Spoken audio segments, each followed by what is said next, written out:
Well, a very happy Monday morning here in Charm City. It is Glenn Clark Radio. I'm Glenn. He's Griffin. Ravens march on. Just a shame there won't really be any storylines for the next game. Just a shame. It's just kind of like a normal football game. You know, sometimes you get those too. Just run-of-the-mill, average games. You got to kind of force yourself to get up for. It's the way it goes. You can't always have the big sexy ones. Sometimes you got to have this one, and that's just what it is. But you got to take care of business anyway. Got to keep that in mind, even though it's going to be tough. A lot nicer. An emotional, a massive game like hosting the Texans. Yes, it would have been huge. It would have been the centerpiece of the weekend in the NFL, I would think. Yeah, Ravens-Bills. We will shift focus to that as the week goes on, but still reveling, of course, in the Ravens win over the Steelers on Saturday night. Coming up on the program, Qadry Ismail joins us. Our friend William Rhoden, Bill Rhoden, longtime NFL writer, Morgan State alum. Andscape, he was there on Saturday night and wrote about the win and what it means for Lamar and sort of the prism of viewing him through whether or not he wins a Super Bowl, which he's still alive to do, obviously. He still has an opportunity to do that this season. Isaiah Stanback, former NFL wide receiver, now part of SiriusXM's NFL Radio. He was on after the game on Saturday night. Get his thoughts on what he saw. It's a Monday, so Jeremy will check in. We've got a lot going on a Monday edition of the program. And it's all brought to you by the CIAA tournament. That's right. Baltimore is welcoming the excitement of the Food Line CIAA men's and women's basketball tournament to CFG Bank Arena from February 25th through March 1st. Make sure you get your tickets now. They are available at Ticketmaster.com. Again, Ticketmaster.com for your tickets to Food Line, the Food Line CIAA men's and women's basketball tournament at CFG Bank Arena, February 25th through March 1st. So a few things. We'll have a column coming today at PressBoxOnline.com, and it will be about busting narratives. Because, yes, we're going to be uber-focused on Lamar Jackson versus Josh Allen this week. Obsessively. Why? I don't know why. It's just two guys. We're going to obsess over it. And it is significant. We'll say all the wrong things. We'll say dumb things like, well, this determines the real MVP. No, definitively not. But undoubtedly, as it looks more like it's going to be Lamar Jackson who is MVP based on what happened with the All-Pro voting. If Lamar Jackson were to win a third MVP after having lost this game, it would feel hollow. There's no getting around that. It doesn't change whether or not he's deserving of the MVP because the MVP award is for a 17-game regular season. But there's no question that if we get to a few weeks from now and they give Lamar Jackson the MVP after he lost to Josh Allen, it will not it won't hit the same way. Even some of us will be like, yeah. And that's whether or not he could be great on Sunday night, lose the Bills, and it won't hit quite the same way. Because there will be the weight of a 3-time MVP having never reached a Super Bowl. But before we get there, we should acknowledge what's already happened. And I do think it's important. I know that normally within football there's like the 24-hour rule, right? Like you enjoy a win for 24 hours. Well, we weren't on yesterday, so we don't get to enjoy it. Yeah, we get to extend that a little bit. Oh. We'll have plenty of obsession over the next one, but we get to extend that a little bit. Because there were two significant things that we should acknowledge coming out of the last game. Because if the Ravens don't make the Super Bowl, we're not going to acknowledge them. So let's take the moment to. The first being, definitively, there isn't a Steelers problem anymore. Definitively. We could relitigate the 8-1, or on the Ravens side of things, 1-8 stretch all we want. But as we knew, there was more anomaly involved with that than there was annihilation. It was strange. And it allowed for there to be conversation that perhaps the Steelers had the Ravens' number, or the Steelers had Lamar Jackson's number, or the Steelers were the big brother, or whatever the hell you wanted to say. That's gone. Now, the Steelers have their own problems. Their fan base beside themselves. And I get it. I really do. It's purgatorial. You're going to win enough games to be good. You're not going to be good enough to really be good. It's brutal. Is that on Mike Tomlin? It seems like the majority of them seem to think so. I, from the outside, disagree, but I get it. I'm not as attached emotionally. To me, it seems like this is what happens when you don't have a high-level quarterback. Your coaching can be good enough to get the absolute most out of what you put onto the field. And to me, they got the absolute most that they could get out of Russell Wilson. For what it's worth, at some point I maybe would have stopped calling anything other than a moonball. Just keep targeting 21. This is on Saturday for sure. This is the one thing he still does really well. Just keep throwing them. I know it sounds reckless and insane, but none of the other paths are going to equal victory. That's their problem, not mine. The Ravens don't have a Steelers problem with 2 decisive victories. And that part is important, too. They kick the Steelers' asses on Saturday night. With 2 decisive victories, they're back to being the big brother. The Steelers have a Ravens problem. Which doesn't mean that can't change next year. It doesn't mean that it's overwhelming. But it's over. The Ravens still have to address their Pittsburgh problem. They do have a unique issue in Pittsburgh. And yes, some of that still remains anomaly. But the last 2, Lamar Jackson's been on the field. One of them he played great in. The other he played in. But they lost both of them. They've got to figure that out the next time they go to Pittsburgh. But that's a next time you go to Pittsburgh problem, not a right now problem. I wrote about it after the loss to the Steelers, that the issues they had with the Steelers and Chiefs could prove to be defining for this team and could have proved to be defining for John Harbaugh. There's still a Chiefs thing, potentially, if they get that opportunity. But the Steelers thing has been taken care of. They've vanquished that. They have overcome that. That narrative is busted. The other narrative that's busted is going to be one that's going to be more difficult, and when we bring on national bloviators this week, they'll probably struggle with it. But it's busted. What's busted is the idea that Lamar Jackson isn't the same guy in the playoffs. Factually speaking, there is no argument for that. What you're doing is clinging to what happened with Lamar Jackson when he was 21 and 22 years old.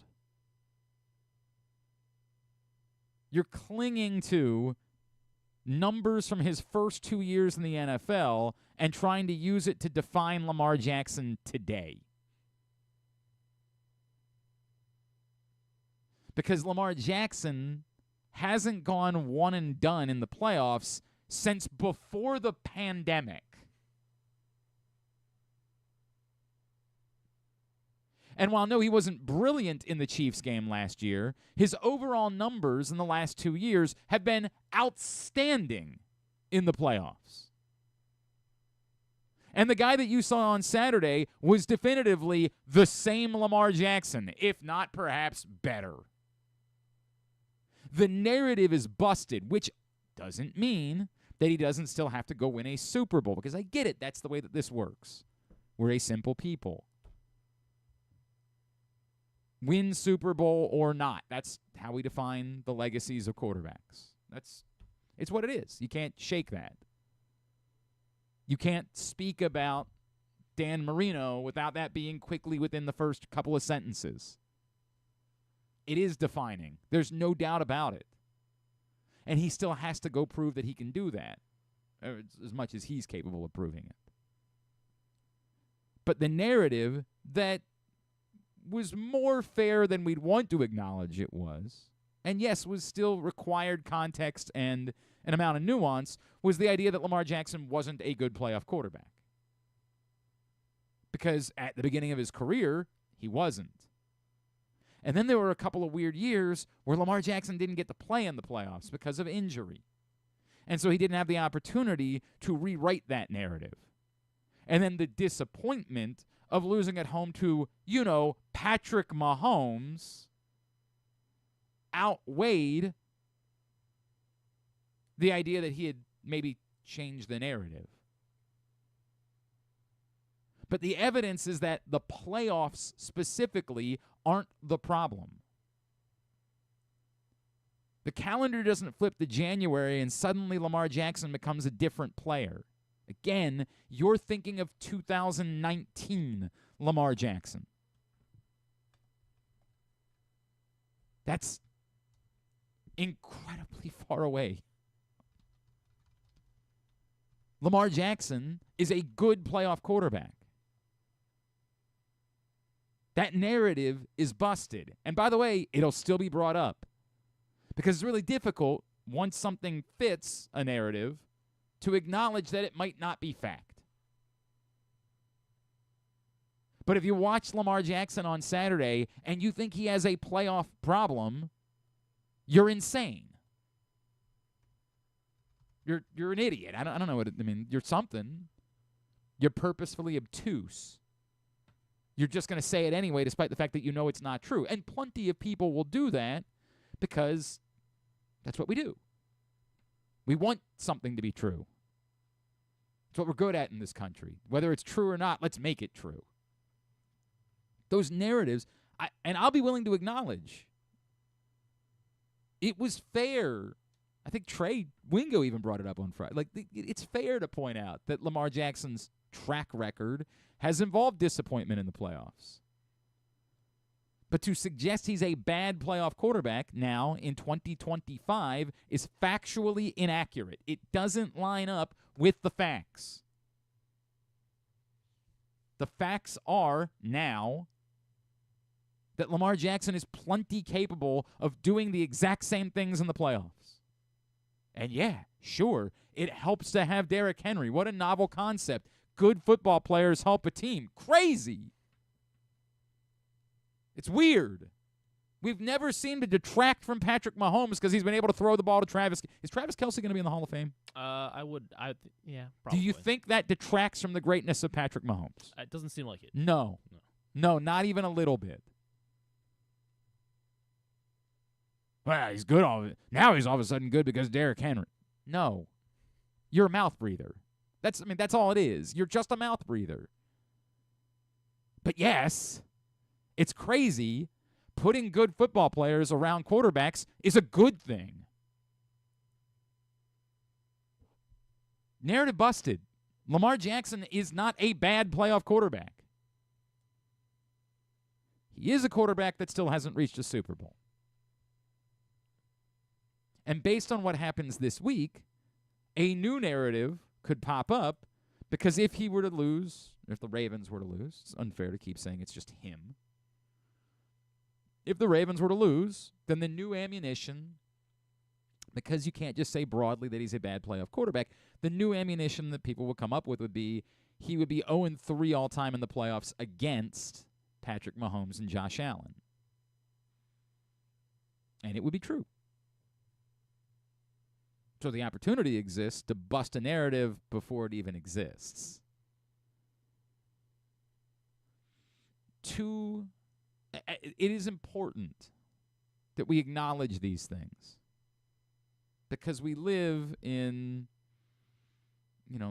such a 0-1 analog society where, again, as my friend Chad Duke says, goat or trash, either you win the Super Bowl or you're trash. And to be clear, if the Ravens lose next week, we're going to say all of the feelings that we have right now, and they're great. We feel really good about this team right now. we're going to flip a lot of them within the span of a week. Today, we need to acknowledge these things. If we don't just live in a series of zeros and ones, and we recognize that there can be zeros, ones, twos, sevens, 13s, 47s, the whole thing. These are noteworthy things. There was a reason why it felt so good on Saturday night. There was a reason why you felt like it was electric and you were, everything's a movie now. This is a movie. We got to come up with something. What? We just default to, that was a movie. What is that? Make it into a book, I'm sure. Whatever. Or AJ Brown would like to. Or a documentary. Big book guy. Didn't know that about old AJ Brown. Does it every week. He's apparently it's the #1 bestseller now on Amazon. Is it really? It does look like a good book. The one page that I read. Did you? You read a page? Well, he posted the picture of the. Oh, I didn't. Somebody see did. that. Somebody posted. A I picture didn't see of it. that at all. That's funny. We recognize that these are real feelings and that they do matter. Because it's not analog. It's not all zeros and ones. There are other things. The biggest thing is winning a Super Bowl. No debate about it. And we're going to be disappointed if the Ravens don't win it or at least reach a Super Bowl. There's no question we're going to feel that way. But these things matter too. And the feelings that we have and the electricity that you felt and the joy that you got, if you were at the game on Saturday or just watching with friends or whatever you were doing, that's real. And we should be appreciative of it. I had this conversation a year ago. Like, I have a different feeling than a lot of you do about this era of Ravens football because I get to do it with my sons. Because it matters. Because I see how uplifted we all are as a community. It's not analog to me. Those things also matter. Yes, I want them badly to win the Super Bowl. I do believe they have a damn good chance of doing it. There is no reason for me to think that after the game plan that we saw on Saturday night, they're suddenly going to say, yeah, that was good for 1 week, but now we're just going to rip it all up and do something completely different moving forward.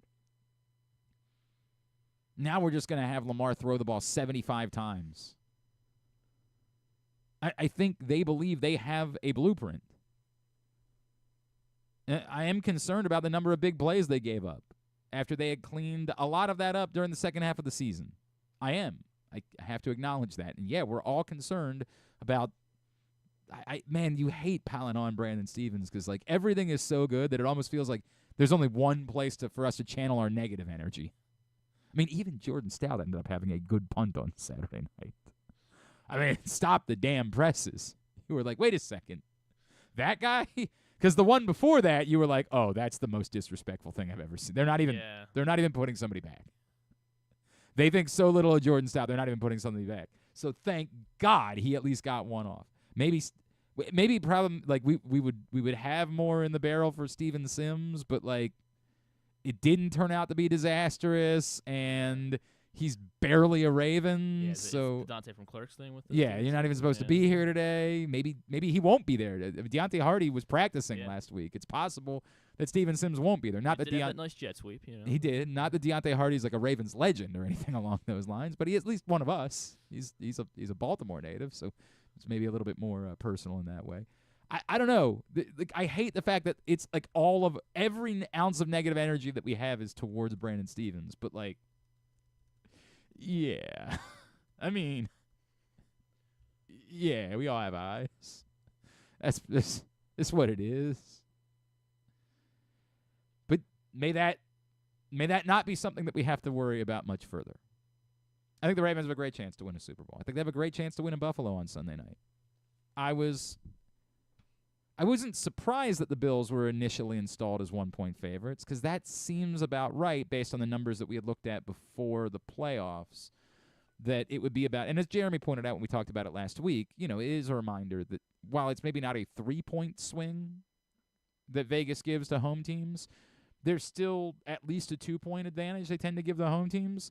So that's them telling you they think the Ravens are the better team. And if it was a neutral game, the Ravens would be favored. Or, at worst, to pick them. which I think I've already seen in some places it is now because the public was on the Ravens. We got a lot to do. We'll be talking about Ravens-Bills all week.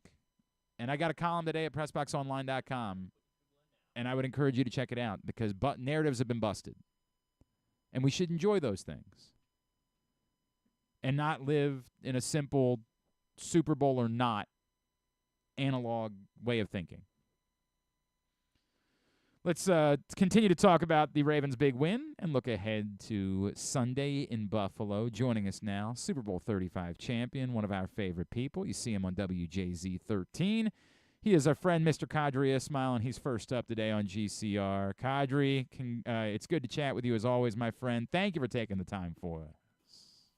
Absolutely. It is playoff season. We're in a divisional round. Life is good. Qadry, what did you make of the game plan on Saturday? Did you think that they decided, hey, Zay's out, so we need to be heavy on the ground? Or do you think this is what the Ravens are? If Zay's back this week, this is their formula moving forward. This is how they believe they're going to win a Super Bowl this year, is dominating with Derrick Henry and Lamar on the ground. Yeah, man. I think everyone, and rightfully so, should be saying Zay's name. However, if you have been watching the entire year, Derrick Henry gets 1,900 yards rushing, not because of Zay Flowers, but because of Todd Monken's commitment to featuring a dominant running back in the form of King Henry. And I think for what we saw literally a guy who was going to call plays that was going to impose the Baltimore Ravens offensive line, King Henry, as well as Lamar Jackson's will on the Pittsburgh defensive front. And they did that, and it was amazing. 299 total yards of rushing. Like that's bully ball at its finest. And I'm sure Greg Roman is somewhere sipping on some tea saying to himself, man, I wish I was still there. Yeah, I mean, it seems there is something about that, right? There is something about it. I get the sense too. Like this is the way. And that you see, and it's not, look, we're all going to have fun with Patrick Queen because we're going to have fun with Patrick Queen. I have no animosity towards Patrick Queen other than he plays for the Steelers now. So it's just the way that it goes. But, like, the teams don't want this. 4 quarters of this in the freezing cold, man. Like, no one is built for this. This is just not the way that it works. Why wouldn't you try to shove this down teams' throats for 4 quarters in January? Yeah, well, if you are smart and you have an inkling of what football is really about, any offensive lineman, any D lineman will tell you that they're the ones that control the outcome of the game. If you can't run the football, control the clock, control downs, control yards, if you can't invite change with the defense, then you're more than likely going to lose. If you are a defense that is aggressive and gets to the quarterback, but yet now the offensive lineman is having its way and they're able to get off on you and you're allowing the quarterback to sit back in the pocket, then the offense is going to have their way. It's the ultimate chess match. People talk about it. It's cliched. However, the bottom line comes down to, can you do it? Right. And I think there are other teams that have won different ways, sure. But by and large, into December, into January and playoff football, it is all about how can you impose your will on the opposing team. So the other thing, too, and I think there are some people that are struggling, like Derrick Henry has this massive game on Saturday, and yet we can understand the impact of why him being paired with Lamar Jackson allows for that. Because as everyone has seen on the 44-yard touchdown run, there's 3 defenders, 5 really, that all shift towards Lamar in that moment. And I feel like it's the thing that's missed. I wish we had a better statistic, Qadry, for making the right decision in zone reads in particular, because I feel like at the moment, Lamar is like an orchestra conductor with the decisions that he's making of when to keep, when to give. God, we need to come up with a number for this because I think it would add a layer to the greatness of Lamar Jackson that he is reading defenses like A.J. Brown reading a book on the sideline.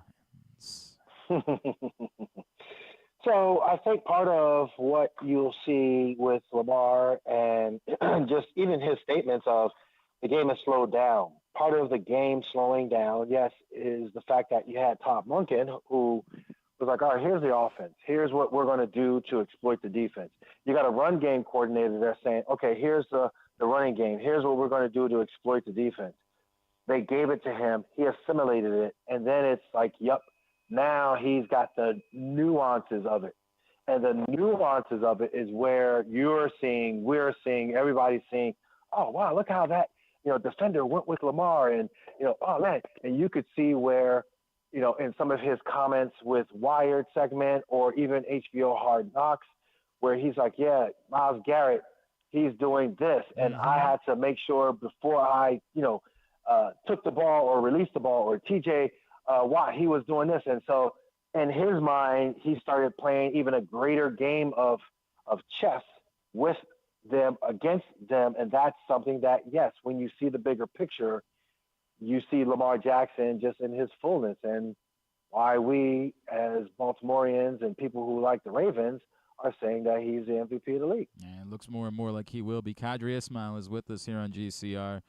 Qadry, on the other side of things, life is so good that I almost feel bad for Brandon Stevens, because it's like the only thing that we're concerned about, and so we're kind of obsessing over it at the moment. I'll point out our friend Jonah Schaefer from the Banner. The Ravens, between weeks 11 and 18, allowed just 11 completions of 20 or more yards, and then they allowed 6 on Saturday. How much of that is concerning to you? Is any of that like you feel like they maybe they weren't as aggressive in the second half once they had built up the big lead? Is any of that more dismissive to you, or is that concerning going into a matchup with Josh Allen on Sunday night? Football is football, and I, as a fan, would love to see, no team score a single point. Everything's going to be peachy clean. That's just not the reality. It's pro football. They are good at what they do. They're in the playoffs for a reason. They're going to make their chess moves. You're going to be out of position. But you asked about Brandon Stevens, so those are two different situations. One is Brandon Stevens, and I was listening to another podcast where Jimmy Smith was on, and he was saying how when the ball is up in the air, you now all of a sudden have that internal conflict within you to either be, I got this, I'm Teflon, or you're going to choke under that pressure and not be at your best and make the play. And that's what makes great corners great corners. I think for Brandon Stevens, for whatever reason, he's in his own head. And I think, the confidence that he has is there right up until the ball is about to be played. And I think going to the Josh Allen, and if we get to Patrick Mahomes and all the things, I think it's a situation where the game planning, Brady and Allen are both going to be sitting there saying, okay, we're going to identify where 21 is on the field. We'll block it up this way. Here are some of the route combinations that we're going to go against him. And that's just the reality. Now, what is it that the Ravens are going to do to counteract that? That's going to be the next situation where you're going to be looking at and saying, okay, like, how they're going to hide, or not hide, but how they're going to limit the big plays that will potentially be thrown to Brandon Stevens' way. Is it, and I had this question in our postgame on Saturday night, is it so bad with Brandon Stevens that you consider putting like an unproven rookie it seems like this is who you got, you're living or dying with Brandon Stevens, but could you get to a point where you say just trying anything else might be a better option than what we're dealing with at the moment? I mean, that's the thing. I guess it's that bad if, you're like, well, he needs to be benched. But, at the same time, they aren't saying there's anybody better than him. Right. So if that's who you got, that's who you got.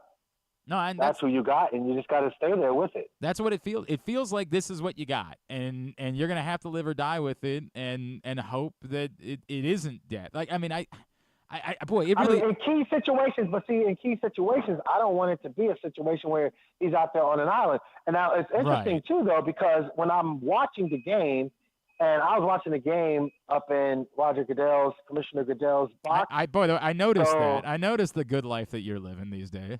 I'm just saying, I mean, just in case you ain't know. Look at this guy. Just in case you were wondering where I was perusing the game from, I just had to specify that and clarify your old buddy, the listening audience. Your old buddy Raj.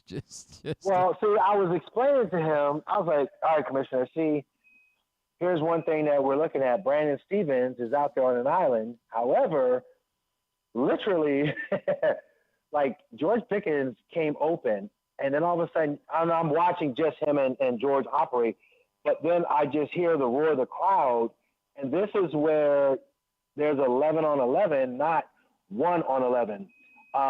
You're trying to put yourself in position where if I can get to Russell Wilson, and now obviously you're moving on to Josh Allen, if I can get to Josh Allen, if I can get him off his mark, clearly Josh Allen is a better runner in his prime now than current day Russell Wilson.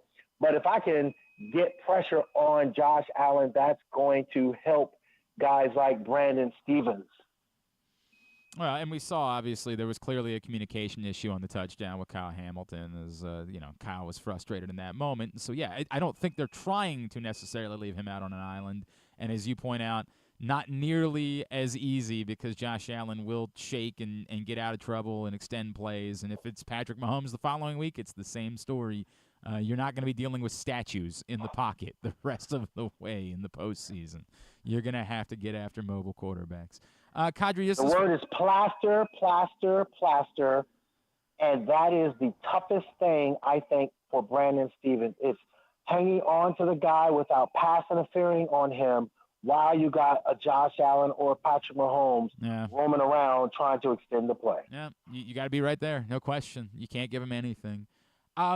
What did we learn from the Ravens, blowout win over the Bills back in week, was it 4, Qadry? Did we actually – is it so far removed that it doesn't really mean all that much, or can we assume that this is a favorable matchup for the Ravens going into Sunday night? You're in a position where your mindset is this. We faced the toe game in Kansas City and felt like we should have won, but at the same time you didn't. But then you look at whether it be Buffalo, Houston, Pittsburgh, you face that gauntlet of teams that are in the playoffs, and you stared them down. Heck, even the Chargers, even though they're not going to no longer be a factor in the equation. But the point is that you faced playoff caliber teams, and you whooped them, and you had a toe away from sweeping all of them. Now, that psychologically, yes, comes into play. The other thing is, though, the chess match with the coordinators and seeing that, okay, this is something that they did against us. They think that they're going to see this same thing from us. We're going to switch it up so they cannot exploit what they did against us. Does that make sense? No, I completely understand. And obviously everybody in Buffalo would point out that Matt Milano didn't play in that. We would probably point out in Baltimore that the Ravens defense wasn't what the Ravens defense is back then. It's also to me as much as you say yes, there's gonna be a chess match. There's no doubt. Here's what we did last time. We're gonna show them something different. But at the same time, I also just think the teams are different too. Right? Is that fair? Yeah, of course. Oh my gosh, yeah. Even what you don't see is and even though you have an injury report, I mean, obviously, you could talk about Zay Flowers all you want and all the things, but on both sides of the football, I mean, even in yesterday's contest, I mean, you saw some Bills players getting banged up. We will never know. None of us will ever really fully know who's technically, I will say this with certainty. There is not a single player that is 100% healthy, ready to go. If that player is 100% healthy, ready to go, then he did not play a single down the entire year. There is no player that is currently in the playoffs that is 100% healthy. There's no doubt about that. There is no question. You can't go through a football season and be in that shape. All right. You want to remind everybody about missile training? Yes, I am at my facility now. I have clients all around me. They are getting some awesome, amazing work in. If you want to be one of those clients, missiletraining.com is where it's at. It doesn't matter if you are a retired person, active person, person that is working, or if you are a kid trying to better yourself. I have college athletes in here now. I got some budding pro athletes that are in here now. I have a wide variety of people that come through these doors, and missiletraining.com is where you can interact with me, talk with me. We do virtual sessions as well. We get things done. And, of course, at I am Qadry Ismail is how you find him as well. Always appreciate you, brother. Hopefully I'll be seeing you in New Orleans in a couple of weeks. Love you, dude, and we'll talk soon, all right? Appreciate you as always. That's my guy, Qadry Ismail, with us here on GCR.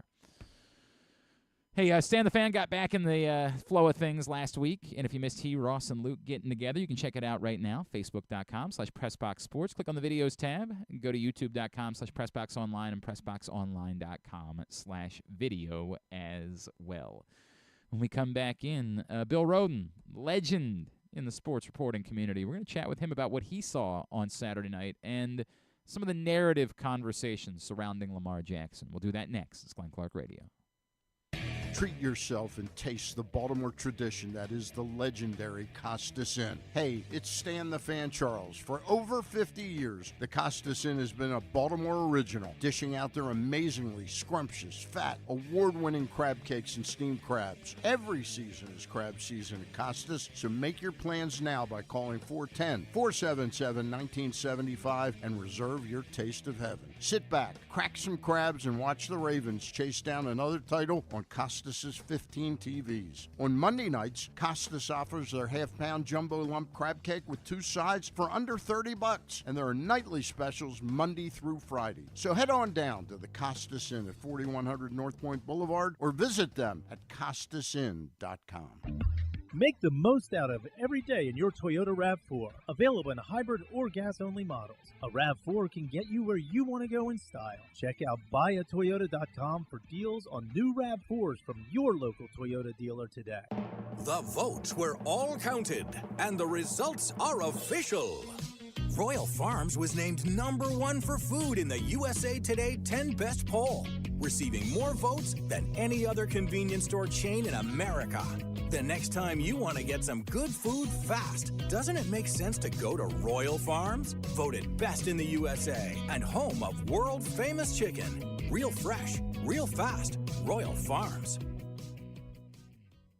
The latest edition of Press Box is available now, and it's our very special Best of 2024 issue. On the cover, we celebrate our Mo Gabba Sports Person of the Year, Lamar Jackson, as Bo Smolka profiles what the quarterback means to the community beyond the football field. Also inside, we celebrate the top people, performances, and moments of the year in local sports. Press Box is available for free at over 500 area locations, including 60 Royal Farm stores, and you can always read the entire issue and find the best daily coverage of the Orioles, Ravens, and Terps at PressBoxOnline.com. Need a trophy or award that's as unique as the achievement? Look no further than Crown Trophy. With locations in Owings Mills and Gaithersburg, they specialize in custom trophies, plaques, and medals for any occasion. From sports and academic awards to employee recognition and corporate gifts, visit crowntrophy.com today and let them help you create a lasting memory for your school, team, or business. Crown Trophy is a proud supporter of the Maryland Public Secondary Schools Athletic Association. crowntrophy.com. One of the things that's definitely wrong with this country is that this dude still has a job somehow, some way. Glenn Clark. All right, back in here on GCR as we continue along on a Monday edition of the program. Don't forget to get us your pats on the ass. Somebody's getting a $50 gift card to the Costas Inn, which, as you learned last week, there's about to be a second location for the Costas Inn, which we are really excited about, me in particular, because it is, in my world, I am very excited about the new location that's coming in Timonium at the former Knicks, so I'm fired up for that. So maybe you win the gift card, you hold on for a little bit, and then you can enjoy it at the new Costas Inn location. But yeah, that's coming, and you can win a $50 gift card today just by participating.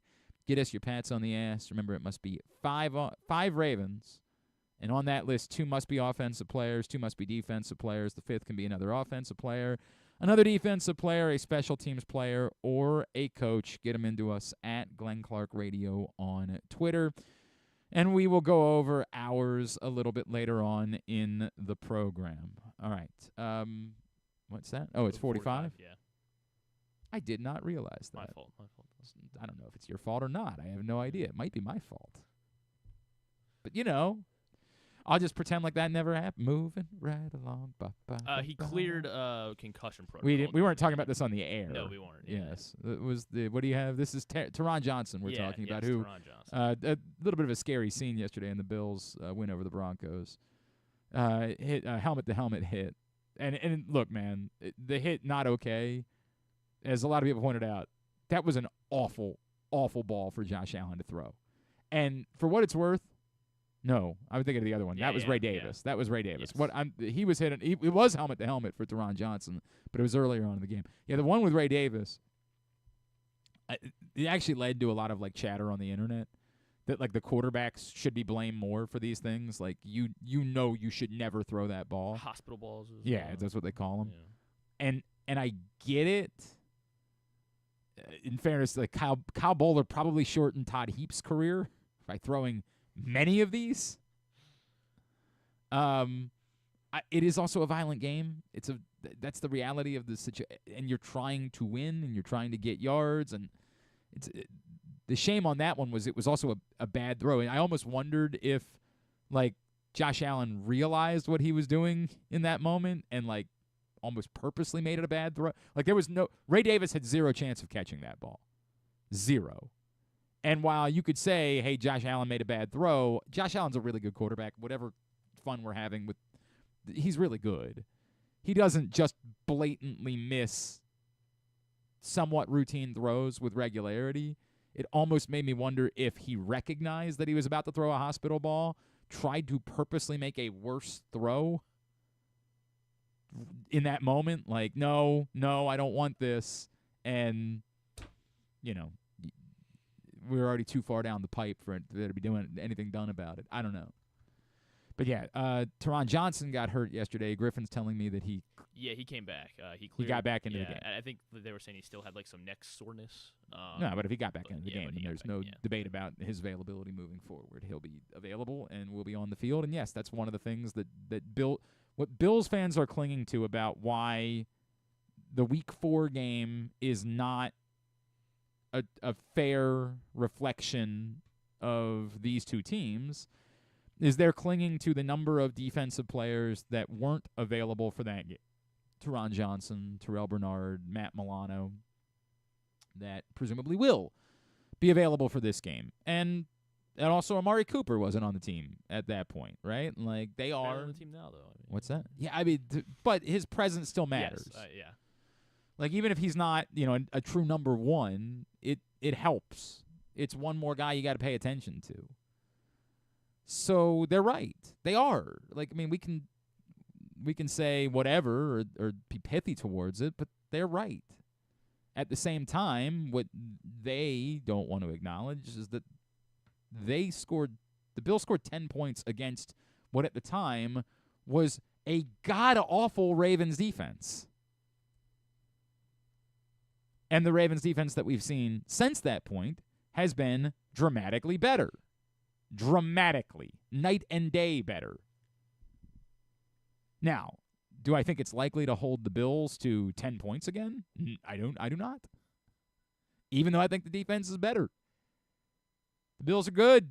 That's a really difficult thing to do. There was some shock involved. They got obliterated, punched in the mouth in a way that I don't think they saw coming on that Sunday night in Baltimore. But, yeah, it's not just that the Bills are different. The Ravens are significantly different, too. I don't fear the matchup. But that doesn't mean that I know that the Ravens have the Bills' number or whatever based on what happened in Week 4. I'm not sure. I'm just not sure. But that's the reality of looking at these two teams and figuring out where they are going into this matchup here coming up on Sunday night in the divisional round. So that's the reality of the circumstances. I don't know what the reality of our circumstances Well, we'll are. catch up with Bill. Just needs another minute or two. Okay, all right, that's totally fine. That's totally fine. Hey, the other thing I did want to mention, nice win for Maryland, obviously, on Friday night. I don't know what's going on with Mick Cronin, man. Mick Cronin's going through it. Got ejected in the second half. Was going on about it was like the worst officiating he'd ever seen, and like the Big Ten's got it out for UCLA. It was a very weird bit for Mick Cronin. But Maryland's defense much better. And that was a really important. They had to have it. They play again tonight down in College Park against. Is it Minnesota tonight? It's Minnesota, right? Yeah, Minnesota. Yeah, Minnesota. 6:30 game tonight. So you can watch a good bit of that before the football game, which is nice. Hopefully it's over by the time of football games. Or at least over-ish, right? Yeah, at least all over for all intents. Because I think tonight is like a weird. It's just an 8:00 game. It's not an 8:15 game. Yeah, if I remember. Yeah, like last night. Well, although they've said 8:00. No, for all these games. no. Last night was definitively an 8:15. This one I think is listed as an 8:00. This is an 8. Yeah, All right. yeah. All right, let's talk a little bit more about the Ravens. Let's talk a little bit more about Lamar Jackson, and we'll talk a little bit more about narratives, something that, as you know, I was talking about earlier on in this show. Always a pleasure to catch up with one of the titans in our industry. He wrote about the Ravens' playoff win, and he was in Baltimore on Saturday night. He's a Morgan State alum. He's with Andscape these days. He's the great Bill Rhoden, and he's back with us now here on GCR. Bill, it's Glenn in Baltimore. It's always great to catch up with you. Thank you for taking a couple of minutes for us this morning. Hey, good morning, Glenn. I'm so impressed you guys are talking basketball. I'm like, yeah, for a minute. We could squeeze in the course of a few hours. We can squeeze like 60 seconds worth of conversation in. I'm like, at Maryland basketball, they still have a program. Hey, they got a nice win over UCLA the other night, Bill. They got a nice win. I'm sorry. It's cheap shot. Yes, obviously the part that matters is talking about the Ravens and talking about Lamar Jackson. And Bill, it's funny because this is the reality is, as you write about, when we talk about, there's no question about Lamar Jackson in an analog way. Is Lamar Jackson a great quarterback? No one with a brain can debate that topic any longer. He is a truly great quarterback that is on his way to the Hall of Fame, likely about to pick up a third MVP.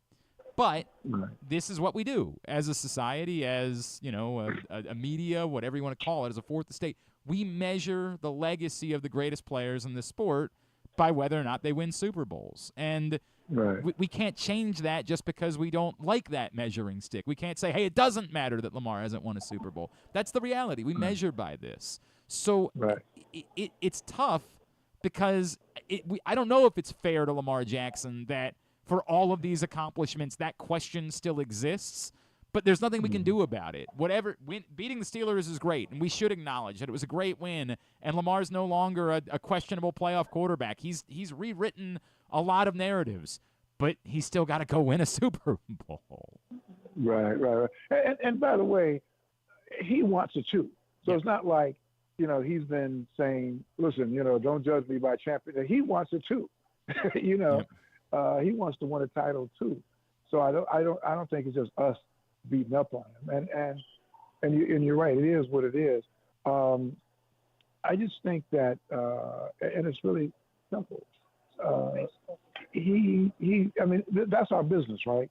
And that's the great thing that divides us from a lot of other aspects of life that are subjective. In that we've got scoreboards, we've got standings, we've got statistics. Who grabs a rebound? Who doesn't? Who wins? Who doesn't? Who finished first? Who finished last? I mean, it's fairly clear cut, unless you're talking gymnastics, So that's another program for another day, But I don't think we're being unfair. I think everybody in this business, everybody in the Ravens locker room, I think including Lamar, will say, "Hey, this is what I want, and that's how you're going to judge me. That's going to be my report card." I mean, I thought, when you listen to a guy like T.J. Watt, and he was talking about why it was so important for him to win a Super Bowl, and he talked about it. He said just seeing how the guys who come back, they've got their own little club, and it's just different. And I'm not sure in our industry I don't know what the highest award is in broadcasting. In journalism, it's a Pulitzer. Maybe it's a little different because those kind of awards, it's not like all you can do is what you can do. You don't vote for yourself. Right. But I do think there is, just to kind of get back to your opening question, I think that Lamar is in lockstep with us in that he understands that this is how he's going to be judged. And I just think the biggest thing for him, he just has to find a way, and maybe he's doing to get his emotions under control. And I think he alluded to it. Yep. I was looking at the Kyle Goon's column, and I guess on Tuesday, Lamar, he brought it up that he gets to these playoff situations and he gets really nervous and skittish. I remember, this is clearly no, one of the best years I had when I was at Morgan, was one of my junior year.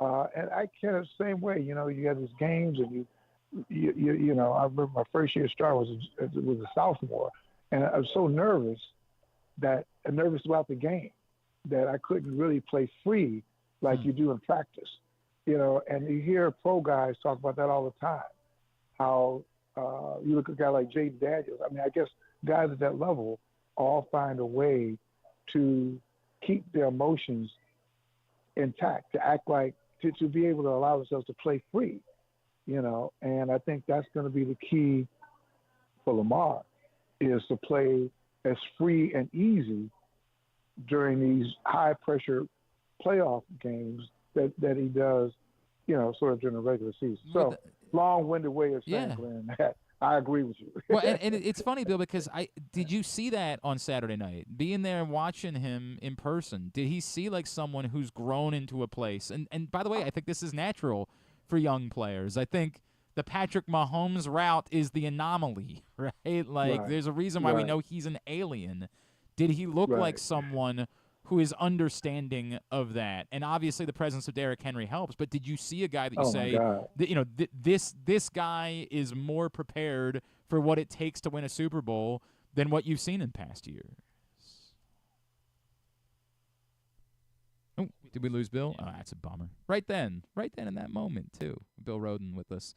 Now with Andscape, and we're going to link his column up at Glenn Clark Radio on Twitter for you to be able to check out. Today's show is also brought to you by County Sports Zone, countysports.zone, proudly sponsored by your local Toyota dealer and buyatoyota.com. Every score, every team, every sport all throughout the state, everything you need to know about high school sports here in the state of Maryland. You can find it, countysports.zone, proudly sponsored by your local Toyota dealer, buyatoyota.com. We're chatting with Bill Rhoden from Andscape. Sorry about that. No, you're all right, Bill. Totally understand. But did you see a guy that looks more prepared for what it's going to take to do this? Yeah, he looked great. But again, he looked great last first round game against Houston. He looked great. He looked free. And I think at the same time, we're all saying he solved the riddle. He's got all the control. And then, the next week, I don't know how much he wasn't the same guy. And I think it was probably more of a collaboration between, he didn't have a Derrick Henry. Mm-hmm. They didn't make the adjustments, whatever adjustments had to be made, but he did not, and they didn't allow him to play that way. And I guess, and I guess that's the whole point, right? That's what makes Michael Jordan great. That's what makes, Jim Brown and great players great, is that just no matter what, you spend all week trying to stop them, and they do their thing. Jordan still hits 35 points, including clutch. Jim Brown still score, or Walter Payton, or yesterday you looked at Saquon Barkley. Mm-hmm.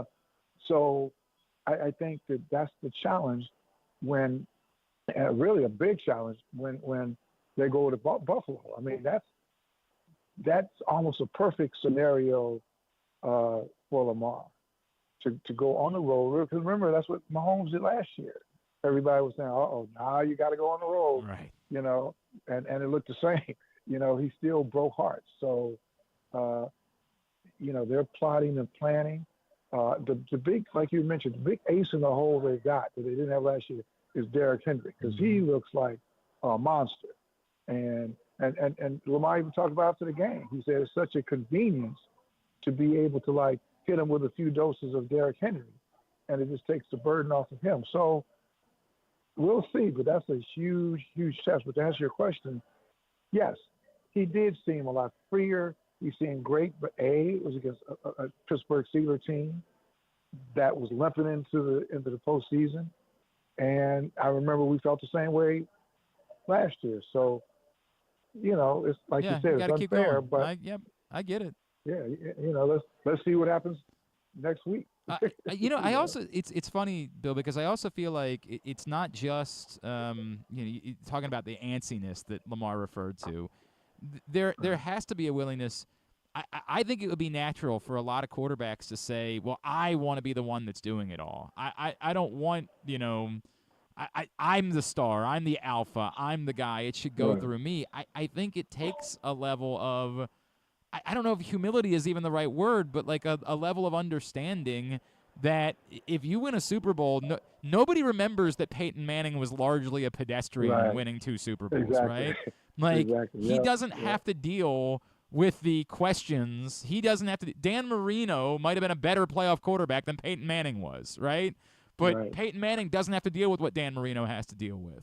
And he goes right. I feel like that's something that like Lamar has a greater understanding of in this moment, which is like it's okay if Derrick Henry helps get us there. That's all right, because the point is doing it.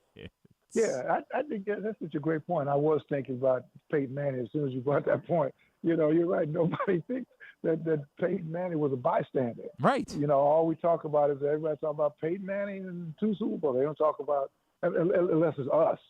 Right.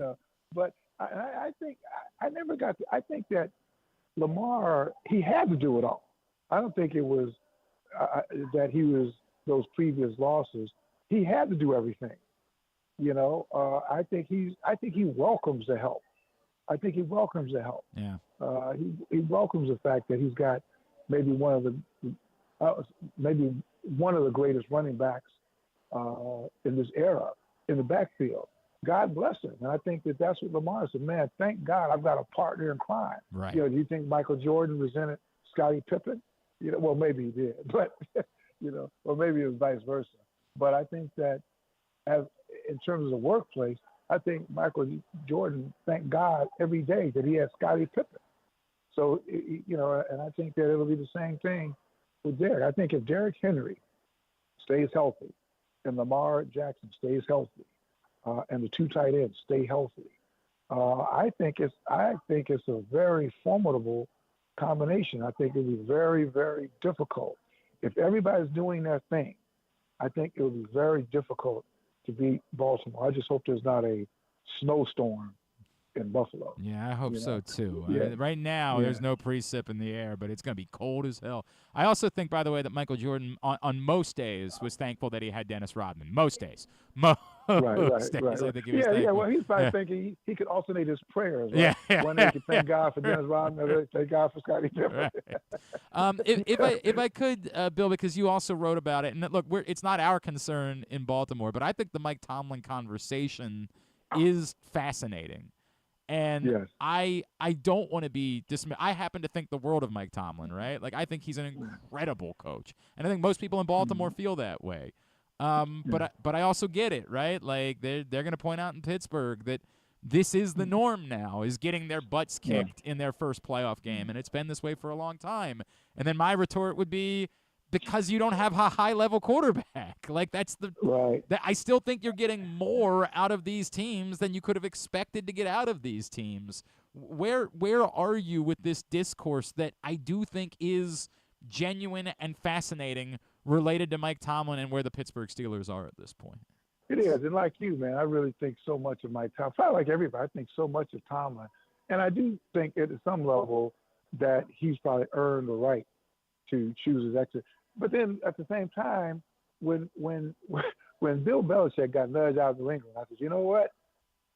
All things are possible. Yeah. When you know what I'm saying? So that kind of sets the bar. When you get rid of a guy like Bill Belichick, anybody could be fired. Anybody could be pushed out, including Mike.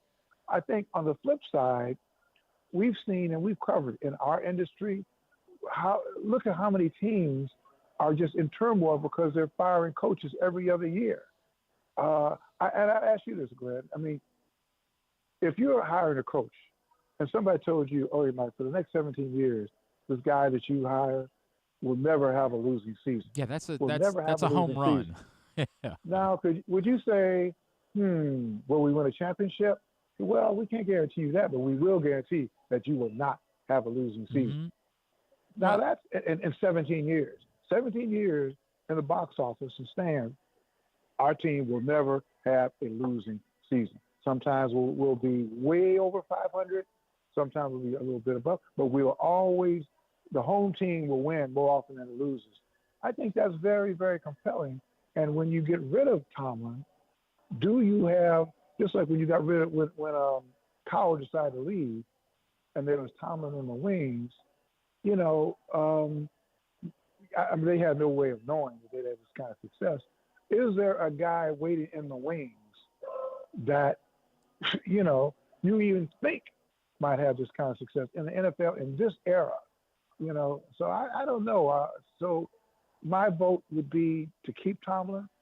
And I think going into the season, and I spoke with Tomlin in June about the coming season, and he was excited because he thought that maybe with Justin Fields and with Russell Wilson, maybe they had an answer finally. You had two guys who really needed redemption. Fields after what happened in Chicago, and Wilson after what happened in Denver. Ultimately, what we found out is that they had just not enough. Yep. In an ideal world, you would combine them both. You would put a quarter that had Justin Fields' youth in his legs and Russell Wilson's experience and discernment, and you put them together and you have a great quarterback. Unfortunately, it didn't happen like that, and they had to put Fields in. So, I know Wilson wants to stay there, and also, Pickens is another. You got another issue there. In terms of just you saw his post-game press conference. Yep. Oh yeah. And it was like, really? Oh yeah. You wish. I mean, come on, man. This guy is like Mike Evans. So God, I love Mike. Man, I love Mike. Or even, yes. So anyway, I think he should stay. I think there's a lot to be said for stability. I mean, you look at the Ravens with Harbaugh. Yep. John is the second longest tenured head coach in the NFL. He was just gifted with Lamar Jackson. It was a blessing that came. I'm sure that we talk about which superstar praised. I'm sure when John prays at night, he says, thank God for Lamar Jackson. No doubt about it. Again, we linked up the column on our Twitter account at Glenn Clark Radio from Bill being in Baltimore on Saturday night, writing about it for Andscape. And, of course, you can check out the Bill Rhoden on Sports podcast as well, wherever you get your podcasts. Bill Rhoden, it's always a pleasure, sir. Thank you for taking the time for us this morning. Let's talk Glenn, again. Just before we sign out, who's your MVP? I know that you're in Baltimore and all that, but you are a top-level professional. And Bill, you have no idea. I'm going to put that on my resume. You need to understand that, what you just said. I do think it's Lamar, and I understand the argument about, hey, well, Lamar's got Derrick Henry and the Bills don't. But I think what that required was for Lamar to be better than Josh Allen, and he was by every metric. He was better. Every advanced metric, every traditional statistic, Lamar Jackson was better, and he needed to be to show that, it wasn't just about Derrick Henry. Lamar Jackson, to me, whenever he's on a football field, is the most it's funny because I feel like I'm being dismissive towards Patrick Mahomes, and I hate that because I know the greatness of Patrick Mahomes. But man, watching this human play football, whenever he plays football, he's the most valuable player on the field. He's Shohei Ohtani. He's just unlike anyone else right now. So, yeah, I think I think Josh Allen is remarkable. I think he's an incredible football player. I'm very excited about this game on Sunday night. But I still think Lamar Jackson's just that much more valuable than he is. What about you? Yeah, I feel that too. Right? But it gets back to regular season Lamar. I think that regular season Lamar, there's probably nobody better, you know. But Patrick Mahomes has 3 rings, you know, because he's regular season Patrick and he's postseason Patrick, and he just knows when to be great. So we'll see. But you know, we'll both. I think it'll be, you know, we're fascinated. It'll be fascinating. No This question. is why we do what we do. Bill, you are the best, sir. Always appreciate you. Thank you for spending time with us today. Let's talk again real soon. Thanks, all right. man. You're the best. The great Bill Rhoden with us here on GCR. Appreciate him taking the time. Truly a legend in our industry and a pioneer. And really do appreciate him taking the time for us. Are we still good? Okay, thank you. I apologize. And Bill Rhoden, man. I'm going to let him talk. He also said I was a top professional, so please text that to my father if you don't mind. My dad's plenty proud of me. I don't know why I would say that. All right, into hour number 2 of today's program, as, again, we are still reacting to the Ravens' big win over the Steelers on Saturday night and looking ahead to Sunday night and the Ravens being in Buffalo to take on the Bills in the divisional round. One more piece of the divisional round still to be determined tonight as the Rams, well, they don't host the Vikings. They'll play the Vikings in Glendale, Arizona. Unfortunately, because of the fires in Southern California. So that'll be the final piece of the divisional round to be determined with Washington's win over Tampa last night. They head to Detroit on Saturday night, and then the winner of that game tonight will head to Philadelphia. That's what's going on. What's going on here on a Monday edition of GCR is an opportunity to catch up with, to me, our next guest is one of the most fascinating people. This dude has had so many lives. Quarterback, receiver, baseball player, pro wrestler, media mogul. And I was hearing him on SiriusXM on NFL radio over the weekend and wanted to have another conversation with him. He's Isaiah Stanback, and he's with us this morning here on GCR. Isaiah, it's Glenn in Baltimore. It's great to chat with you. Thank you for taking the time for us this morning. No problem, man. Thanks for having me on. How you guys doing? We're all right. You ever think about how life might have been different for you if you had decided to become a Baltimore Oriole all those years ago? You know what? My kids actually asked me that the other day, along with my wife, and they said, "Hey, do you regret it?" I was like, you know what? I don't regret it. Would I have chosen it differently? I probably would have tested the waters a little bit. So, really? Yeah, I think about it often. man, maybe would have won like 3 World Series with. Yeah, we'll save that. We'll save those thoughts for another day. Hey, Isaiah, I do want to get your more neutral thoughts about some of these topics. Obviously, we're here, as you would imagine, we are extraordinarily passionate about Lamar Jackson because, why wouldn't we be? This is everything about this week. I mean, this is box office. This is juicy. This is what you want as the NFL.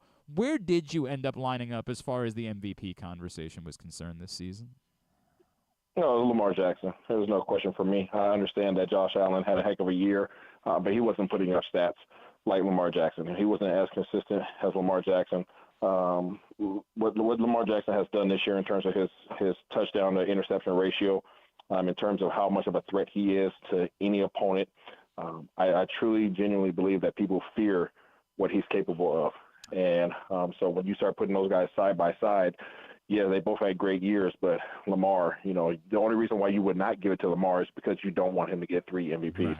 Right. But I don't think that that's fair to him. I couldn't agree more about that topic. It's funny what you just said, too, because, the people that want to make the argument for Josh Allen will bring up, okay, but Lamar has Derrick Henry. And what you just said, the fear, that was so evident on Saturday night with the Pittsburgh Steelers, and we've all seen the screenshots of, literally 3 defenders all shifting towards Lamar Jackson and leaving just gaping holes for Derrick Henry, who we all know is great and is an alien. And my God, we're so fortunate in Baltimore that it worked out this way. But you're getting a better version of Derrick Henry into his 30s because of how much respect everybody has and fear they have of Lamar Jackson. Yeah, absolutely. And when you start looking at the MVP race, look at Lamar Jackson's stats from last year. If if you're going to give him MVP for 1 year, he comes out the next year and does better, how can you justify not giving it to him when the person that you would compare him to, he still has better stats than? And then you start looking at the aspect of what he means to that team. Yeah, I mean, he by himself is an absolute dog. By Derrick Henry himself is an absolute dog. But what happens when you put 2 dogs on the same team? well, now all of a sudden they don't have to bear the weight that they once did for their organizations. So now they get to share that load.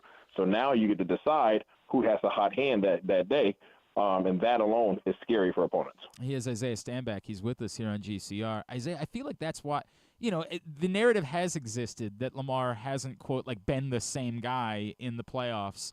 And, fair, unfair, whatever you want to say, like that's what he's had to wear. It almost feels like what we're seeing this year is, and I know it's just one game, and he's got to keep proving it. Like he's got to keep going with it.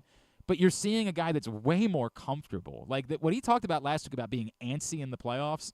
My God, did he not look the opposite of that on Saturday night? Like he looked like someone that knew he was the best player on the field. He had control over the game, and I think he's got every right to feel that way moving forward. Yeah, absolutely. He definitely deserves that. I mean, you talk about somebody who not only is getting more comfortable in the system that they're facilitating, but again, going back to my point, Lamar Jackson in past years, when they try to have the knock on him in regards to his playoff record, and it's valid because that's what it is, he has been solely bearing the weight of the entire offense of the Baltimore Ravens. Yeah. So if he has an okay day, it's not enough. If he has a good day, it's not enough. He has to be great. He has to be exceptional because everybody's eyes are on him.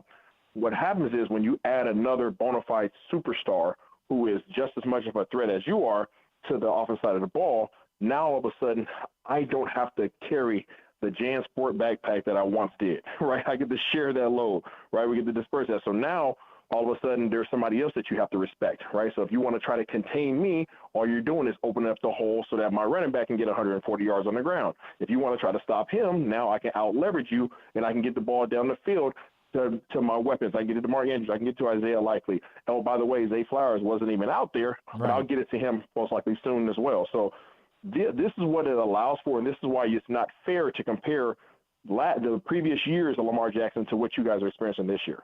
Isaiah, is there any reason to think that isn't just the game plan moving forward, and that they can't keep doing that? Like, is there any reason to think that like you wouldn't be able to Lamar and Derrick Henry the Bills, and then maybe is there any reason to think that there would be anything other than that moving forward? No, I mean, I foresaw these guys being dominant, especially as soon as they signed Derrick Henry.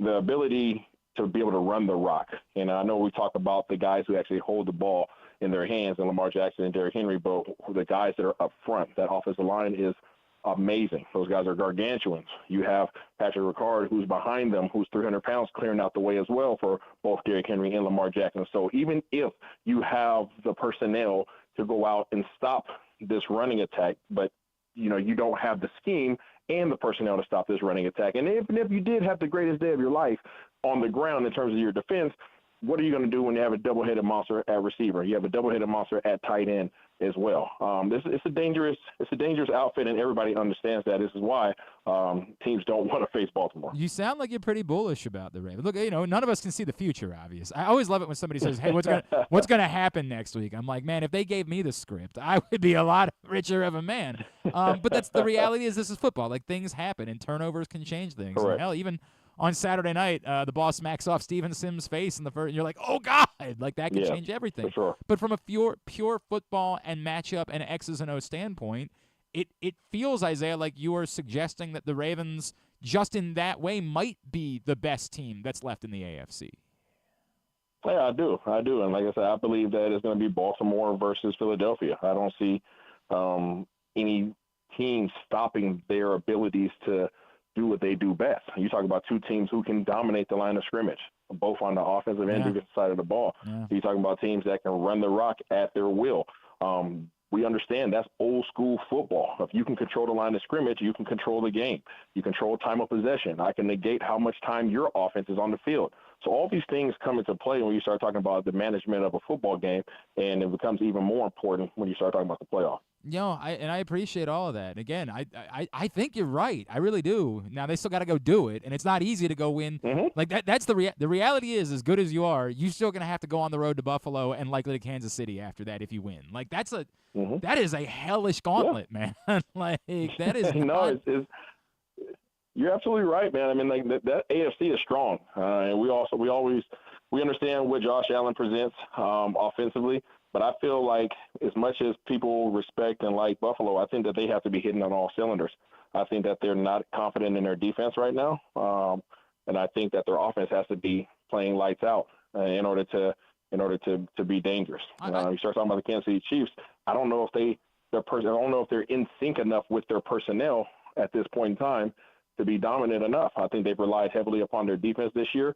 Spagnolia's done a heck of a job with them, but again, can they control the line of scrimmage? And that's where I keep coming back to is the big fellas up front change the game.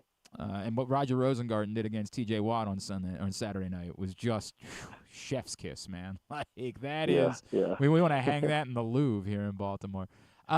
Isaiah, is there any concern? We saw the Steelers when they and by the way, I don't know why they didn't just call moonballs all night, but when they got to calling moonballs, they did find success, and particularly picking on Ravens cornerback Brandon Stevens. As good as the Ravens defense was down the stretch, and as much as they flipped the script during the course of the season, is there still any concern for you there about the number of big plays that they might give up and how that could impact them in the next couple of weeks? I mean, always. I mean, you have two different ways in which you can approach defense. You can be overly aggressive or you can play safe. The old Bill Belichick way, which is bend but don't break, right? And just try to let them have the time of possession. You give up in that category and try to minimize their ability to score touchdowns in the red zone. That's one approach. My concern for Zach Orr is that he may get out-schemed by more savvy coordinators. So obviously Brady out there in Buffalo does a heck of a job, but also you got to think about Andy Reid and what he presents in terms of the schematic advantages. I think that Zach Orr's lack of experience in play calling might come back to bite him, but as long as he doesn't try to get cute and try to go above and beyond what he's been asking his players to do, I think that he'll be in a good position. You're going to give up big plays. It's the NFL. What you want to try to do is minimize them. No, I agree wholeheartedly, and we'll see how that plays out. Isaiah, I'm actually thinking as I've been talking to you, I wonder, and I don't know enough about your story, so maybe I'm going to miss on this, but I wonder what it means to you to see Lamar, someone who was questioned about whether or not he could translate, and obviously, as you know, some people had the opinion he needed to move positions, he needed to go be a wide receiver, and you went through that. And I remember reading the book Rocket Men recently by John Eisenberg about the depths of the way that unfortunately the sport has treated black quarterbacks over the years. I wonder what it might mean to you to see how Lamar has taken every doubter and shoved them in the locker the way that he has during the course of his career. I love it. I love seeing him overcome all the adversity. I love seeing him overcome all the doubters. It's definitely something that I experienced and that I went through as trying to be, call it what it is, a young African-American quarterback in the early 2000s. I love seeing him just push through and ignore and continue to raise the bar and change the perspective and the expectation of the position and of the the culture of the position. So I love it, man. It's awesome. I think that him, along with some of the others that have been successful at the position, are really opening doors for quarterbacks who possess the ability to run the ball. It's become popular now. It's become something that's acceptable and something that now teams cherish and they yearn for, when before it was something that they said your athleticism was something that they used to hold against you. Right, which is in hindsight, it's the dumbest thing that you would ever possibly imagine. It's funny because now I watch. I'm not even kidding, and it's not a knock on these guys at all because they're good quarterbacks. But I watch, a Sam Darnold, a Jared Goff, and I'm like, oh, that's so sad. If they're in trouble, they're just in trouble.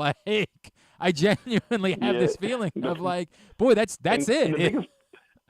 The biggest problem was, at least if I can speak from my own personal perspective and experience, was that because quarterbacks who have the inability to utilize their legs, like Lamar Jackson and some, obviously Jalen Hurts, you're forced to stick with that position.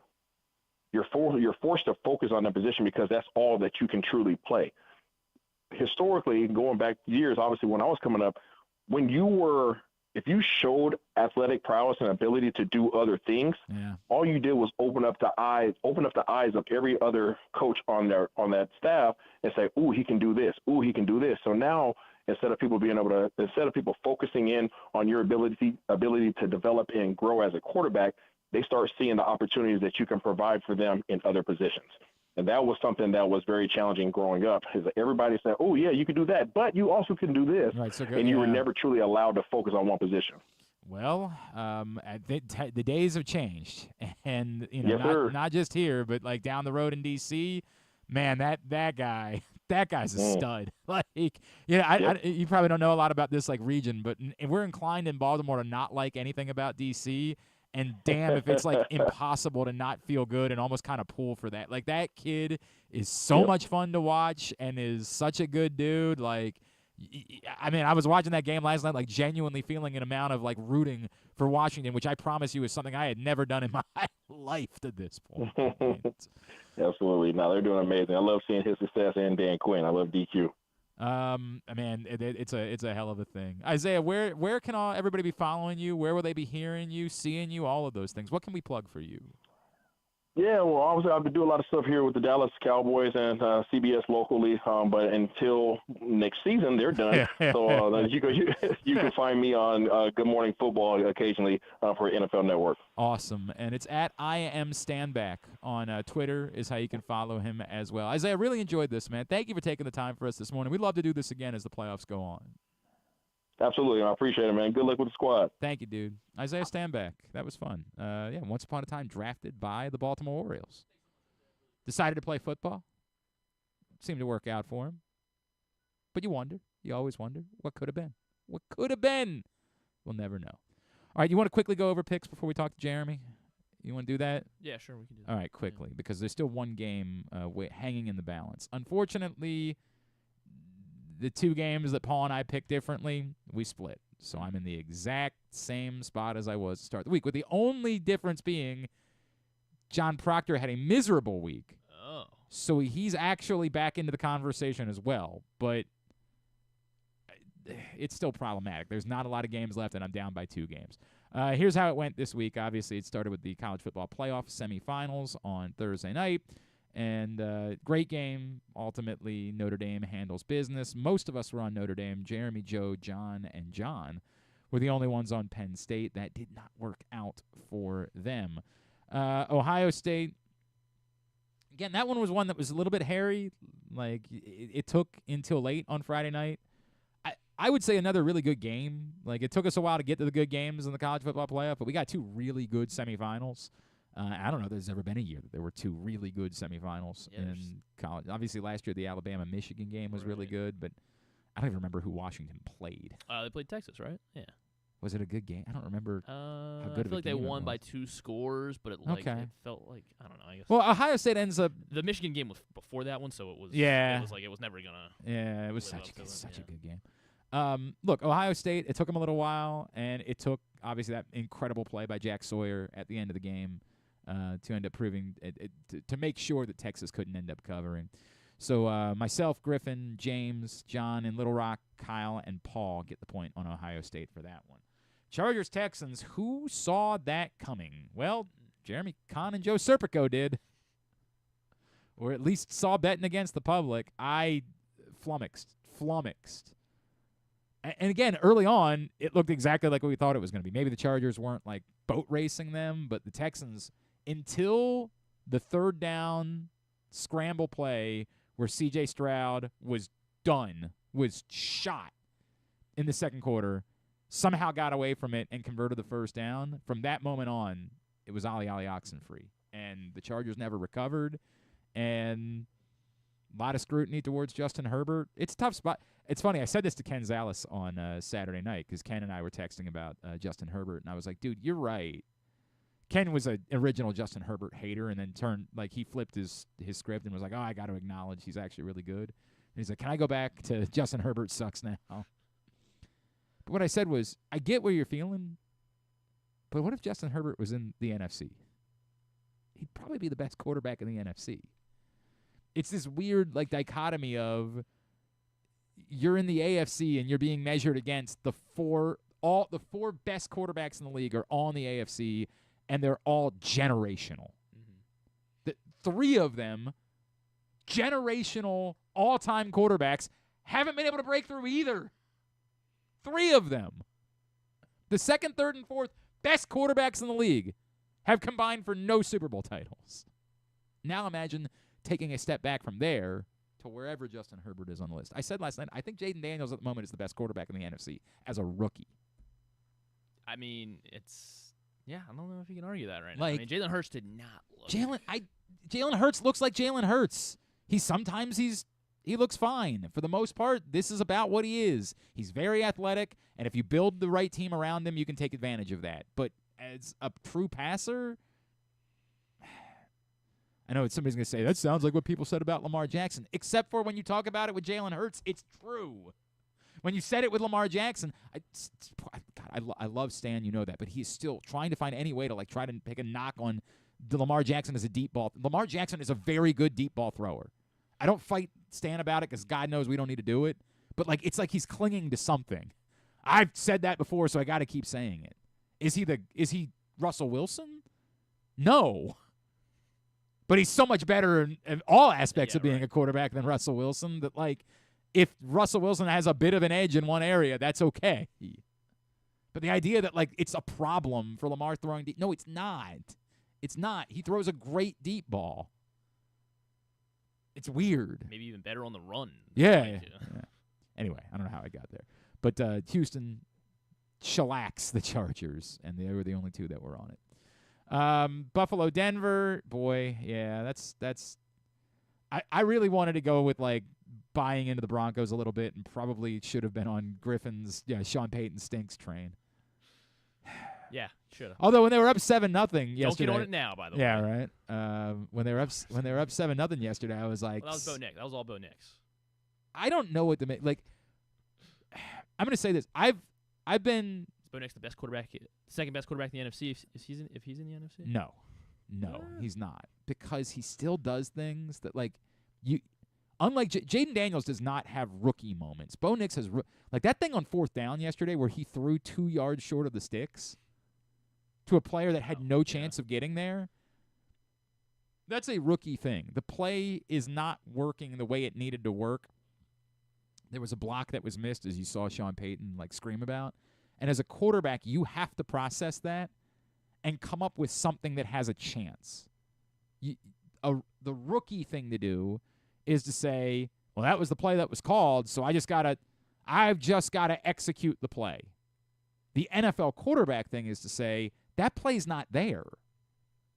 We have a 0% chance of converting with the game on the line. I have to come up with something that has a chance. And you want to say, well, he's a rookie, give him a pass.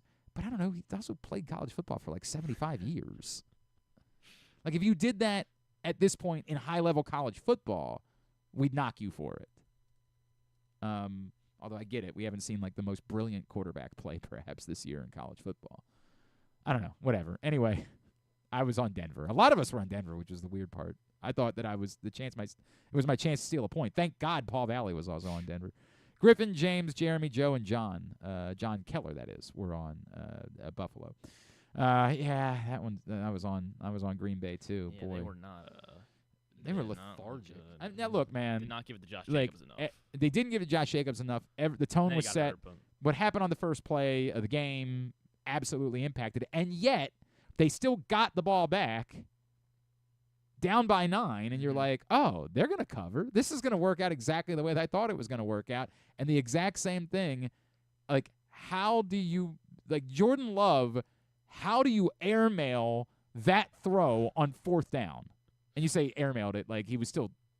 It was Heath, right? It was a random target. I don't know who the receivers were for the Packers at the end of the game. Yeah, it was Heath, and I guess he still had a chance to catch it, but not to get in bounds. And this is, dude, Jordan Love. If he's as good as we all think that he was trending to be, and this is why Jaden Daniels to me has jumped ahead of him in the NFC. Right. You have to make that throw 100 times out of 100. That's the simplest throw you'll ever have in the NFL. How do you put air under that? That's the worst thing you can do in that spot, because then it could potentially allow a defender to come back. Throw the ball. He's standing by himself. on Philly. And even when it was 22-10, I was still talking. I was like, they should go for 2 here, right? They're going to go for 2. Well, I was trying to do some of that math in my head too, but no, it would have been reckless for them to go 2 there because then you run the risk of like an extra point. You have to make the extra point. Yeah. And the only benefit of going for 2 would be if the other team somehow kicks a field goal. Right. But with 2 minutes left, that's not happening. Like if there was more time with 7 or 8 minutes left, yes, you go for 2 in that spot. But where they were, no, it would have been reckless. It was over. On Philly, Andrew Steck, Joe Serpico, John Proctor, Kyle, Paul, and Ryan. And that was killer for me because it wiped out the game that I had made up on Paw Valley. If that had gone the other way, we would have been even. Washington, Tampa, just a hell of a performance, man. Like Mike Evans is incredible. Mike Evans is great. Marshawn Lattimore got his ass kicked last night. Just got obliterated. That was brutal. And then the questions about Dan Quinn going for it on 4th down, understandable. Like, I understand why that conversation was loud. And, with a rookie quarterback on the road in the playoffs. But and we talked about this with a few other people. Like, once you decide this is your identity, it almost shakes your team if it's not what you do. And I get it. They failed on the first 2, and it cost them 6 points. You're standing there like, ugh. And then, boy, the one that was the worst was the one they converted. Like, that was a 50-50 ball that he just put in the end zone to Terry McLaurin, who, to be fair, is a decent place to go with a 50-50 ball.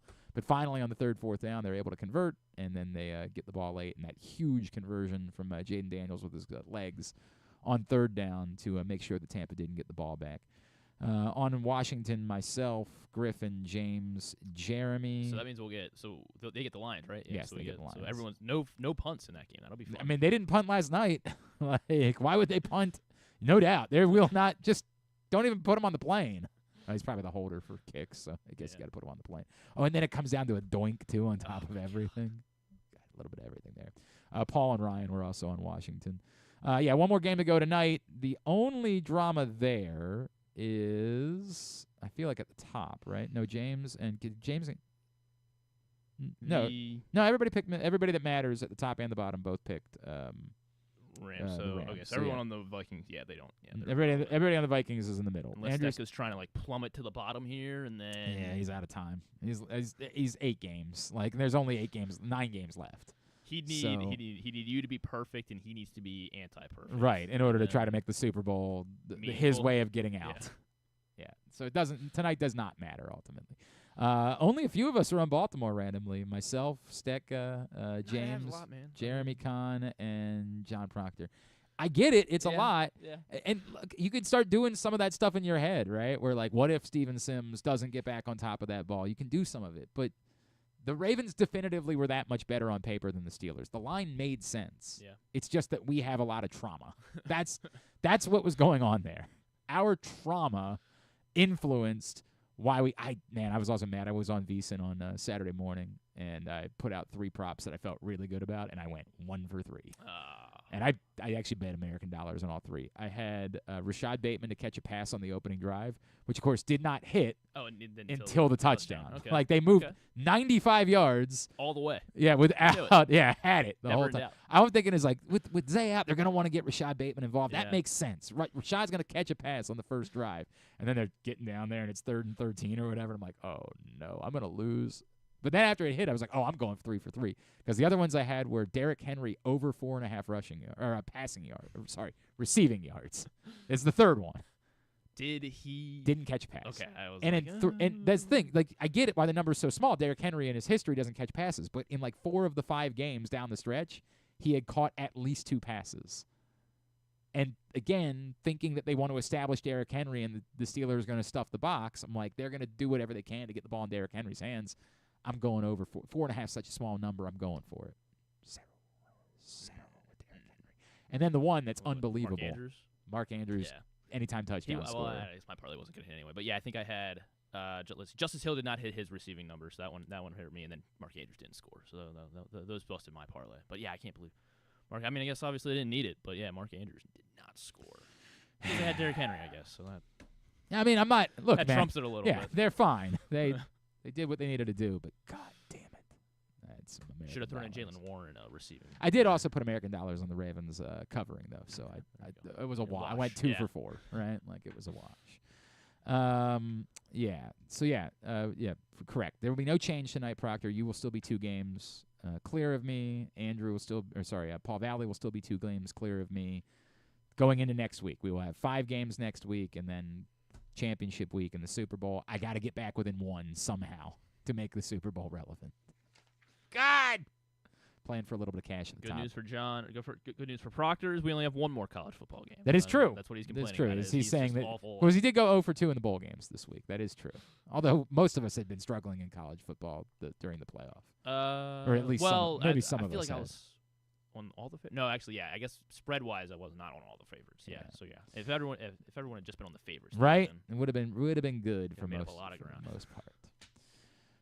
Anyway, we'll get results up at glennclarkradio.com in a bit. When we come back in, Jeremy Conn joins us, as he does every Monday. That's next, Glenn Clark Radio.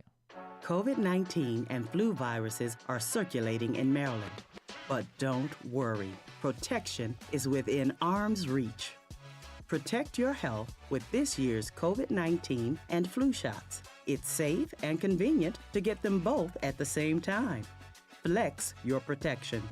For more information, visit health.maryland.gov/vaccines. This message paid for by the Maryland Department of Health. Whether your focus is luxury and comfort, convenience and technologically advanced connectivity, or sporty performance and aggressive styling, we've got the perfect Highlander for you. Check out buyatoyota.com for deals on new Highlanders from your local Toyota dealer today. The ultimate fan experience awaits you at Sports and Social Maryland. See how we're raising the sports bar with our massive 100-foot media wall featuring 40 HD TVs and a 47-foot big screen. Bet on your favorite teams and this year's biggest events at the FanDuel Sportsbook while enjoying your favorite beers and cocktails, plus our delicious takes on bar food classics. Visit Sports and Social at Live Casino and Hotel Maryland at Arundel Mills. Must be 21. Gambling problem? Call 1-800-GAMBLER. Gambling can be a fun and entertaining experience, but there are risks involved. If you're planning on betting on the game at the casino or on your phone or computer, know your limit, stay within it. Set a budget and a time to stop. Remember, gambling isn't a financial solution, and it doesn't mix well with alcohol or drugs. Know the risks and have a plan before you begin gambling. For free and confidential services, call 1-800-GAMBLER 24/7 or go to helpmygamblingproblem.org. Driving in Maryland? Did you know an Easy Pass from driveeasymd.com can save you time and money? Of course you did, because you are a thrifty driver. An antenna reads your Easy Pass transponder and automatically deducts the toll from your Easy Pass account. There, you just saved money with Easy Pass, all without slowing or receiving a notice in the mail. Well done, thrifty driver, well done. Get your Easy Pass at driveeasymd.com. The votes were all counted, and the results are official. Royal Farms was named #1 for food in the USA Today 10 Best poll, receiving more votes than any other convenience store chain in America. The next time you want to get some good food fast, doesn't it make sense to go to Royal Farms? Voted best in the USA and home of world-famous chicken. Real fresh, real fast, Royal Farms. Contrary to what some people believe, I actually like this guy when he sleeps. Glenn Clark, talking sports. All right, back in here on GCR as we continue along on a Monday edition of the program. Today's show, maybe not brought to you by, but just a reminder that Project Game Day is back. With the Ravens winning, that means you get another Project Game Day coming up this Sunday night following Ravens-Bills. Come hang out with us, pressboxonline.com/gameday. Myself, Rita, Femi, KZ, Stecca. You never know who's hopping in. The mayor Brandon Scott, hopped in for a little while this week, which was great. I cannot believe. You think Ken in the wedding. The mayor saying, I'm not going to, if the Ravens are in the Super Bowl, I'm not going to be able to go to New Orleans because that's when the babies do. Oh, come on. Dude. Have another one. Well, he did. They already had one. Well, then now you have to have another one. Then. And I love, he knows I love him. That's my guy. But, bro. You got to be thinking about that.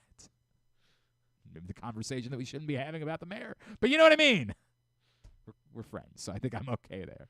And he got a kick out of it when I brought it up on Saturday. But, yeah, you never know who's going to hop in for Project Game Day. So come join us Sunday night, following Ravens-Bills. PressBoxOnline.com/gameday. It's all brought to you by Easy Pass. 1-800-GAMBLER, and the CIAA tournament. Jeremy Conn, good morning, my friend. How are you? Good morning, man. I'm good. I got full disclosure. I'm at the local YMCA, so if you hear any background noise, I need you to guess whether it's people having sex or they're weightlifting. All right, hang on. So, Can you just hold the phone in the direction and we can play this game? I could make sounds in the background if you want to do it the real way and just to tell you everything's weightlifting. No, it's two guys doing a butterfly press. Yeah, it is. Yeah, it is. Young man. All right.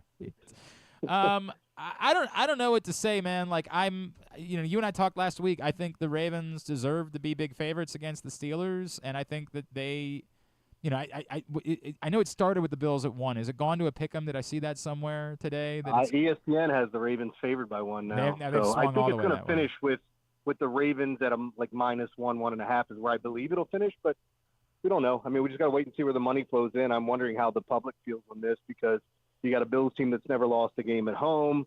Obviously, there's some people think Josh Allen deserves the award over Lamar.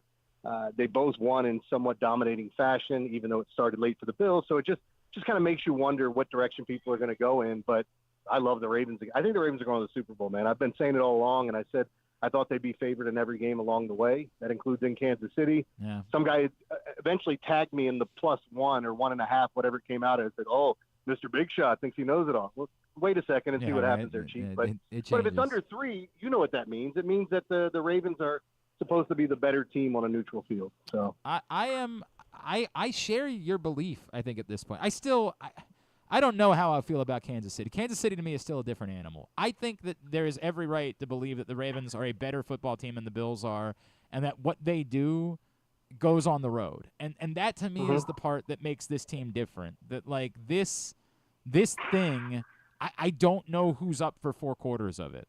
I don't know and I think the Bills have a good defense, and I think Josh Allen's incredible, but I don't think they're up for 4 quarters of it. Whereas I think you can stop Josh Allen at some point, like for a drive or two during the course of a game. This thing with Derrick Henry, it is really unreal, man. Like I keep coming back to they really did change the game, putting these two dudes in a backfield together.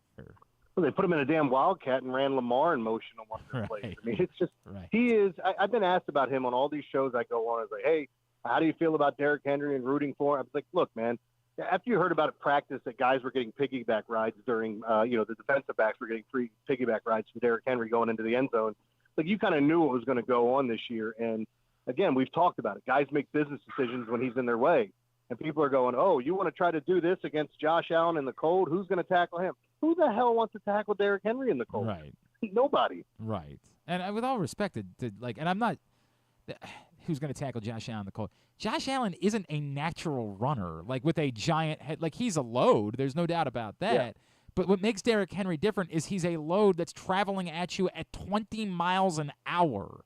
Like that, it's an alien. And with all respect to Josh Allen, who's very good, he's not that. Like I get it. He's going to slip and he's going to elude tacklers. There's no doubt about it. But the idea that there's a comparison there where guys aren't going to want to tackle him for 4 quarters, like they'll be licking their chops for the chance to do it if they can. Yeah, I'll go back to what I said. And again, after the games play out, it'll dictate which way we're looking at it. And I don't mean to dismiss the opposing team, but I think the only team that could beat the Ravens is the Ravens. Right. I'm sorry. Like, if they come into this game, and I'm not going to say you don't earn some of those turnovers, if they're fumbling the ball, some goofy things happen, then, yeah, of course, we could see them on that end of it. But I just think the Bills are tailor-made for this team. The Ravens are going to make them one-dimensional. The defense has been way better. The one caveat, Ben, that everybody keeps bringing up is that they're really worried about Brandon Stevens. And, look, maybe you can hide that a little bit. Obviously, he's the guy that stands out on the defensive side of the ball. It's not looking like he's great right now. No, I'm very worried about Brandon Stevens, and I think everybody has to be very worried about Brandon Stevens. And I don't know what the answer is, because I think that every team that you play is just going to do the same thing all throughout the week. Identify where's 21, throw to 21. Like I think that's what they have. It's almost crazy to me that it took the Steelers that long to make that their offense on Saturday, right? You know what's funny to me is, like, people are using that still shot on Derrick Henry's run of saying the Bills fans are using it, saying, see, this is the reason why Josh Allen's the MVP. And I'm going, I kind of think it's the reason why Lamar's the MVP. Yeah, because there's three defenders over there in front of him. No doubt, man. No doubt, right? It's it's unbelievable. And the thing I hate about this is, like, I'm trying my best not to trash Josh Allen to lift up Lamar because they're both effing amazing. No doubt. And it feels weird that Bills and Ravens fans are at each other's throat, and no matter who wins the game, you should be rooting for the other team to beat Kansas City's ass. Yeah, I would agree with. I'm sick of it. Although I don't know, it's going to be difficult for anybody. We'll address that when we have to. Let's not think about it at the moment. Oh, I got you. Yeah. It's tough. It is weird. It's been a weird obsession with this. Like I really had come to a place, Jeremy, where I was totally peaceful with the idea of Lamar not winning MVP. Like, don't focus on the other thing. Like, that's the other thing that matters. And then we got to the end of the year, and then somebody said, "Yeah, but does he deserve to be MVP?" And I said, "Yeah, he does. Like, he does. There's no getting around it." I think this is the greatest season I've ever seen a quarterback have, regular season. And I'm a Peyton Manning truther, so you've seen some of his regular seasons. When you look at rushing, accuracy, turnover rate, all those things, like, he encompasses all of it. And I honestly think he's been the sole reason they've won some of these games. So, yeah, I mean, it goes back to it. And my producer Joe today brought up the fact that why are people shocked? The people that vote on the All-Pro are the same ones that vote on MVP, and Lamar came out as the All-Pro. I'm not shocked he's going to be the MVP as well. Oh, I'm with you. Jeremy Conn is with us here on GCR. It's really funny you say that, too, because I brought this up on Saturday, and I was talking about it earlier in the show. I really wish there was also a stat that we gave credence to about making decisions in zone reads and doing the right thing, because I feel like that's the part of what we're watching with Lamar that we can't quantify that adds to how great he's been, because it really does feel like you're watching an effing orchestra conductor at the moment. Yeah, well, I've said this for years about Lamar. It doesn't matter who's in the backfield with him. They will still be successful in that backfield regardless. And again, once you put one of these guys like Derrick Henry back there with him, look out, because it wouldn't shock me to see him run for 2,000 yards. Now, we almost saw that this year. But, it's weird because you saw it on that one play that I keep bringing up. Like, he's going outside. 3 defenders follow him because they're so concerned about him. And now you just can't lay out and try to hit Lamar on every play on that because you don't want Derrick Henry running free. So I think they've made each other better. I think you're right. I mean, I think that it's miraculous that Derrick Henry is playing this well in his 30s. And it's simply because – well, that's what happens when you pair with Lamar Jackson. That's the reality of it. And, a guy I love Gus Edwards when he was in Baltimore. I really did. I was a Gus Edwards guy, but like you're seeing, Gus Edwards ain't the same guy in Los Angeles that he was when he was in Baltimore. That's the reality. And to be fair, like, he's a little bit older, some injuries, but I mean, just watch the looks that these backs get. And as long as they're not one that's going to dance in the backfield, if you are a run straight forward, make your move and go, or one cut and go guy, you can fit into this offense and you can play in the backfield with Lamar. Anybody can. All right, let me give you a couple around the rest of the playoffs in the weekend. Who's the best quarterback in the NFC right now? I mean, I think you still have to say Jared Goff. We went over this morning. Like, the top 4 quarterbacks are clearly in the AFC, right? And then depending on how you want to stack them up and who you want to look at, that's where we go. Like, I don't think Jalen Hurts had a great game yesterday, but I still think he's in that conversation. But yeah, I mean, it's got to be Goff right now. He was the one guy who was in the MVP voting, and even though he wasn't going to win the award, I think they're going to smoke Washington this weekend. See, and you might be right about that, but I think it's Jaden Daniels already. I really do. I am so effing impressed by that man. Like, I get part of it is that he's 24. He's a little bit older than like your typical rookie quarterback, but this dude does not. He's good. Like, we see Bo Nix looks like a rookie. You're like, yeah, he's talented, but he does things where you just say, dude, there's no world where you should be like what he did on 4th down yesterday. You can't ever do that. Play is not there, and you have to be able to recognize that immediately as an NFL quarterback, whether you're a rookie or you're in your 10th year. Your season's on the line. You've got to be able to say that read isn't there. I've got to do something else. Jaden Daniels never looks like a rookie to me. Like, he looks polished. He looks like a guy that's been doing this for forever and is incredibly comfortable. Can I tell you the other thing I think they did that was really smart is they brought him along slowly. And what I mean was, if you go look at his ADOT, it's not great comparatively speaking to the other guys in the league, and that's his average depth of target. Mm-hmm. Everything early on, he was throwing underneath. Mm-hmm. So it was either there were some screen passes to running backs and tight ends. There were wide receiver screens right off the line. There are little drag routes and things. That's not to say that he can't push the ball downfield, but I really feel like they brought him along slowly. And once they realized, like, oh, he's this, then they really opened everything up for him. I think you're right, but I just think Detroit causes so many problems for defenses. I was shocked that Tampa Bay couldn't do more against that Washington defense. But, it comes down to a doink field goal to win it, and that's kind of what I thought was going to happen in that game. No, I agree. I absolutely think the Lions are the team to beat. This, to me, is just the sheer – like, I really start to think about you put better talent around Jaden Daniels. I think they become perhaps, like, the team in the NFC in the next 5 years.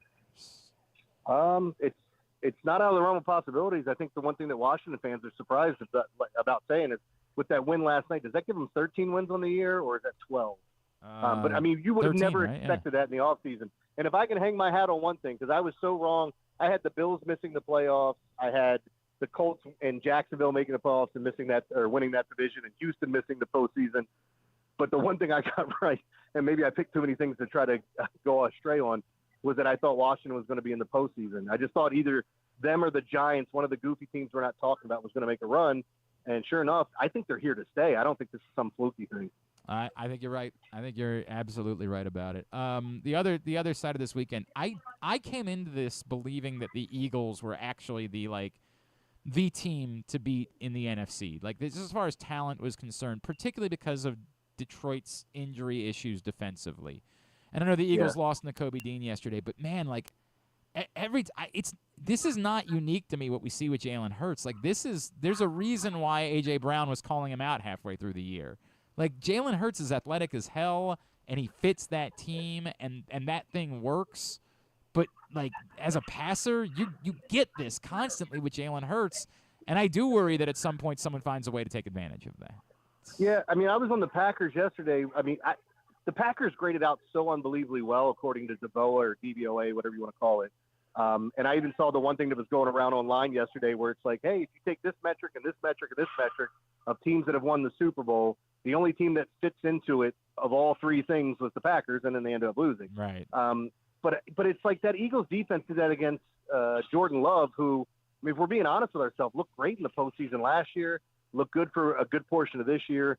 But I think I came away from that game just having such an appreciation for Josh Jacobs and that Eagles defense. But that defense and running game will travel, but there's going to be a point in time where they're going to need Hurts to drive them down the field and get a field goal, get a touchdown, and we'll have to see if he can do it. I mean, he is coming off of that injury, and to be honest, he hasn't looked good down the stretch. He hasn't. He's looked, and again, we'll see. We'll see if maybe again give him one more week of getting healthy, and he's a better version of himself. But this is sort of what I come to expect. This is kind of who he is. And then the question I always have is, like, are we too dismissive of the Chiefs? You and I talked about it last week, and I'm still like, are we too this is the Chiefs. Like, this is Patrick Mahomes. This is still things have to go through Kansas City. Are we too dismissive of them? Absolutely. I mean, look, this Chiefs team is better than the one you faced last year. Yep. I don't care any way you slice. That team last year had no business being in the Super Bowl. And, because of 15 and all that he can do, and, if you want to talk about, it wasn't even home cooking last year. They went on the road, the Taylor Swift effect, whatever, all that nonsense is. The Chiefs are a really good team. And, oh, by the way, they got healthy down the stretch. Now, they weren't getting Rashee Rice back, but you got some key pieces in that passing game. And now with Hollywood Brown, DeAndre Hopkins, and Xavier Worthy, who kind of came into his own the last 5 games of the season, to go along with Travis Kelce and a solid running game. And I know, like, Pacheco hasn't looked like Pacheco from last year or earlier this season, but they bring in Kareem Hunt, and it doesn't matter with Andy Reid. He's going to devise some stuff that gets them off to a good start. I do think people are overlooking him. I still think the Ravens are better, but at some point, we keep saying, if not now, when? When are they going to beat the Chiefs? Yep. All right, give me your thumbnail on Andrew Kittredge. I like it. Look, he's not great against lefties, but he's super dominant against righties. If we had the old rules where you didn't have to face lefties and you could bring them in and out, I think it would have been great. I think with the Hoffman thing that went down, and I don't know why people are so mad at the Orioles when someone fails a physical and they're like, yeah, we're not. They haven't been wrong every time on these, like the Grand Alpha when they got right. Yeah, they got that one. At the time, once upon a time, the frustration that I had was it kind of clearly became a negotiating tactic. Like, yes, that part enraged me. Like, let's agree to a deal and then try to rework the deal after we make you look like damaged goods. Like, that part really I did find problematic. And part of that was Do you think that was old regime or?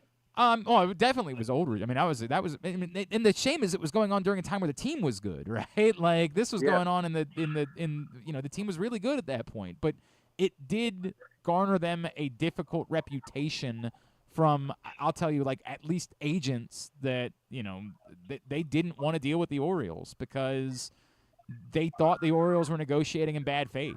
I would like to hope, to your point, that's not the story anymore. And, like, if the story really is that they had to deal with Hoffman and then the physical showed what it was, they just decided to move on. I'm way better with the physical showed what it was, we're moving on. It was when the Orioles would go back to the table, and there was somebody they ultimately signed anyway. Who was it that they signed anyway after the physical was a problem? They would go. Oh God, this is going to. Was it Gallardo or was it? It might have been one of those guys. Yeah, that they agreed to a deal with. The physical was a problem. They went back to the table and worked out a different deal. Like, it just always rubbed me the wrong way because it rubbed me like as a negotiating tactic. Like, it does seem weird. Like you're damaging the cans for the dented can theory at the grocery store. Correct. Hey, it's 45 cents off. Correct. But like that may have been the case, and so I get it from that aspect. I never really thought about it that way, but like, if the team's doing their due diligence and find something wrong, and it says don't 100%, sign them, then, right? Yes, then don't sign them. I'm in agreement on that, and you may or may but not. God, would Hoffman have been great here? Oh, it would have been tremendous. I still think they need one more bullpen arm too. Like, I still think that there's like this. They have the makings of, if everything goes right, if Dominguez and Soto are the best versions of themselves, and Felix Bautista comes back early in the season and looks like Felix, then you can start convincing yourself they've got a bullpen.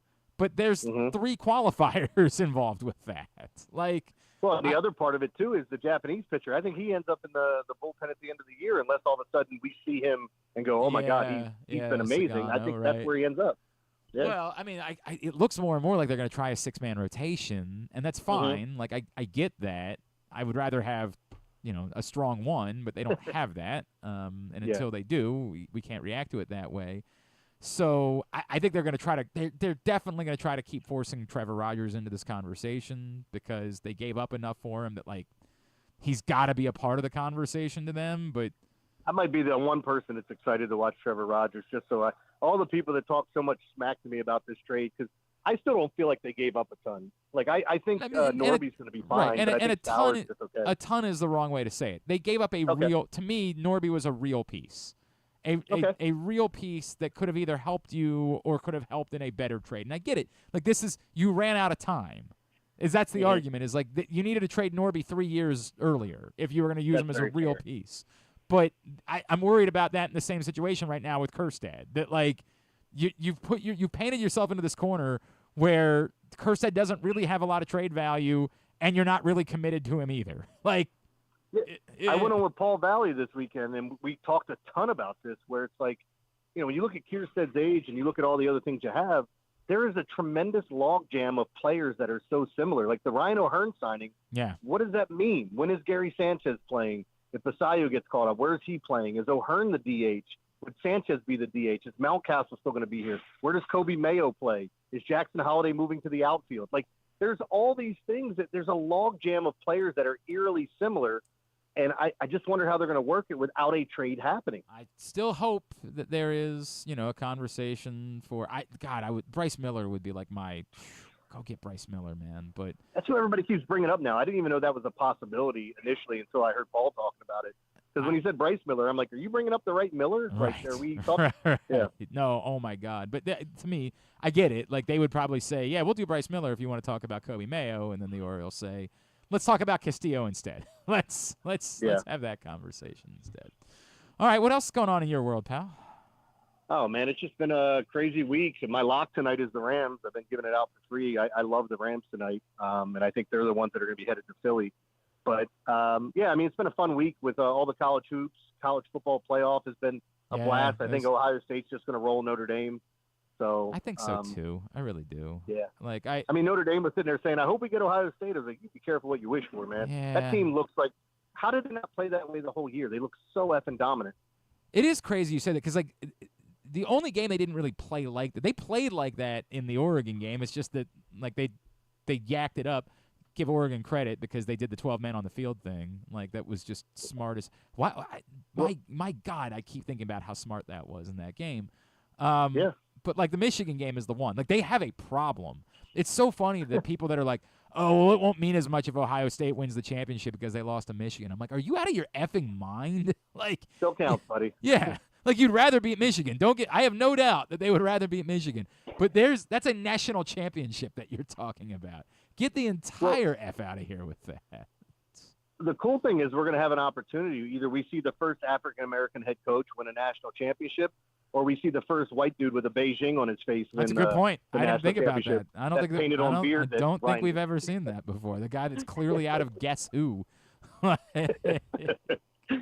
man, it's so painted on. It's like, let it go, brother. The one tweet that didn't get any play this weekend that I sent that I'm really mad about is, did you see there was like a story that was being shared around where like Mark Zuckerberg thinks we need stronger masculinity or something like that. And you just see this picture of this human and you're like, what in the world would you know about strong masculinity? And so I retweeted it and I said, maybe he has a point, but why did you attach a picture of Kathy Griffin to this story? But Zuckerberg, he looks like the guy that everyone will create in The Sims. It's like, I can't make myself look better than this. This is what it looks like. Right. This is what I keep coming up with. Like, it's like a computer character or something. He looks like he's from, like, he's the crappy villain from a cartoon. Like the guy that no one can possibly take seriously, that's only rich and has no other skills. And I swear to God, look at the picture again and tell me he doesn't look like Kathy Griffin. Tell me that you don't see it. Like, go look for it right now. It's the same, like, he was on Rogan, he looks like Kathy Griffin, and he's talking about masculinity. Well, the good news for him is if he starts lifting, he can start looking like Carrot Top then. He's not far away. Not far away. Hey, I'm kind of curious. Did you see the other thing with Elon Musk this weekend, where it's being claimed that he's been paying people to play Diablo 4 for him to raise his Stop it. Whatever his. Okay, now wait a second. That might be the first thing I ever respect about Elon Musk. That might be the first. He's using his money to create a higher score for him on video games. There's no human being that has gotten more pub for things he didn't do than Elon Musk. That is remarkable, actually. Oh my God! I killed online. The first time I've ever wished that I could, like, imagine being in that position that you could pay people to do that for you. Yeah, God. But yeah, I think like this week's gonna be fun, man. There's a lot going on. Yeah. Keith Mills just walked by me. Glenn, you want to say? I love Keith. That's my guy, Millsy. Yeah. What's up, Glenn? Hey, how you doing, buddy. How are you, pal? Great minds think alike. You guys man, work down out here together. in Wait, YMCA at Pasadena. You guys hang out together at the Y. I didn't know that. I didn't want to say anything, but that was two guys having sex. So, I love that guy. Mills is the best, man. Like this is the nice thing about what I do over here. Because the shame is like you're not allowed to, you can't have Mills on your show, right? Because it's different radio stations, and that's the fun. Like the people. I've hated that too, man. Oh, it sucks, doesn't it? Like it sucks. This is the thing that nobody knew about. But like I love when I was over on NST and you were gone. I loved you. Like I wish I could have done this every week, but that's how I am. Like the guys at 98 Rock who were not. Justin gave me a shout out on his show once, and I wanted to say something back, and it's like, no, you can't talk about them. You're not allowed to. You're like not, people don't know who they are, right, you know? Right. Like if you don't bring them up, they don't exist. You can make them go away somehow. All right. Concrete the shout out was that everybody loved me because I didn't fit in the glory hole. So that was the shout out. That sounds right. That's about right. That's not true at all. ConcreteLocks.com, @JConSports. That's how you follow him. Big Bad Morning Show. Love you, pal. We'll talk soon. All right. Thanks, guys. I'll see you. It's Jeremy Conn with us as he is every Monday here on GCR. Cameo from Keith Mills, like the mayor, just stepping in for a quick cameo. Keith Mills might as well be the mayor. Might as well be. Yeah, that is the nice thing about being over here is that we could have like Pete Gilbert on last week. I've been able to have Keith on, and then I can bring Jeremy. We could do everybody. We don't have to. So yeah, you get to do everyone. Do the archaic. Yeah, I'm doing everybody. It's what it is. All right, let's do Pats on the Ass. Pats on the Ass is brought to you this week by the print issue of Pressbox, which is available for free at your neighborhood Royal Farms. and to the hundreds of locations around town where you find PressBox. Read it all, PressBoxOnline.com. It is our annual Best of issue. Lamar Jackson, our Mo Gabba Sports Person of the Year. Great story from Bo Smolka that goes deeper into relationship between Lamar and City and kind of the identity that Lamar has provided us as a city. Really good story. If you haven't read it yet, go get it for free. And a lot of stuff that you will maybe have forgotten about over the course of the last year that it's fun to go back and relive. And you're like, oh, right, yeah, that was cool. I forgot all about that. So go pick up the print issue of PressBox today. And as always, you can read it all, PressBoxOnline.com/bestof. You know the drill. 5 Ravens. 2 must-be offensive players. 2 must-be defensive players. This was a tricky week because there were lots of guys that could be candidates.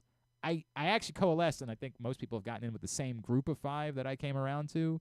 But, like, that meant the 5 that I went with meant that I couldn't put either John Harbaugh or Todd Monken on my list. And that killed me because I think they both were very deserving of being on the list this week. But I had 3 offensive players, and I could not leave any of them off. I couldn't do it.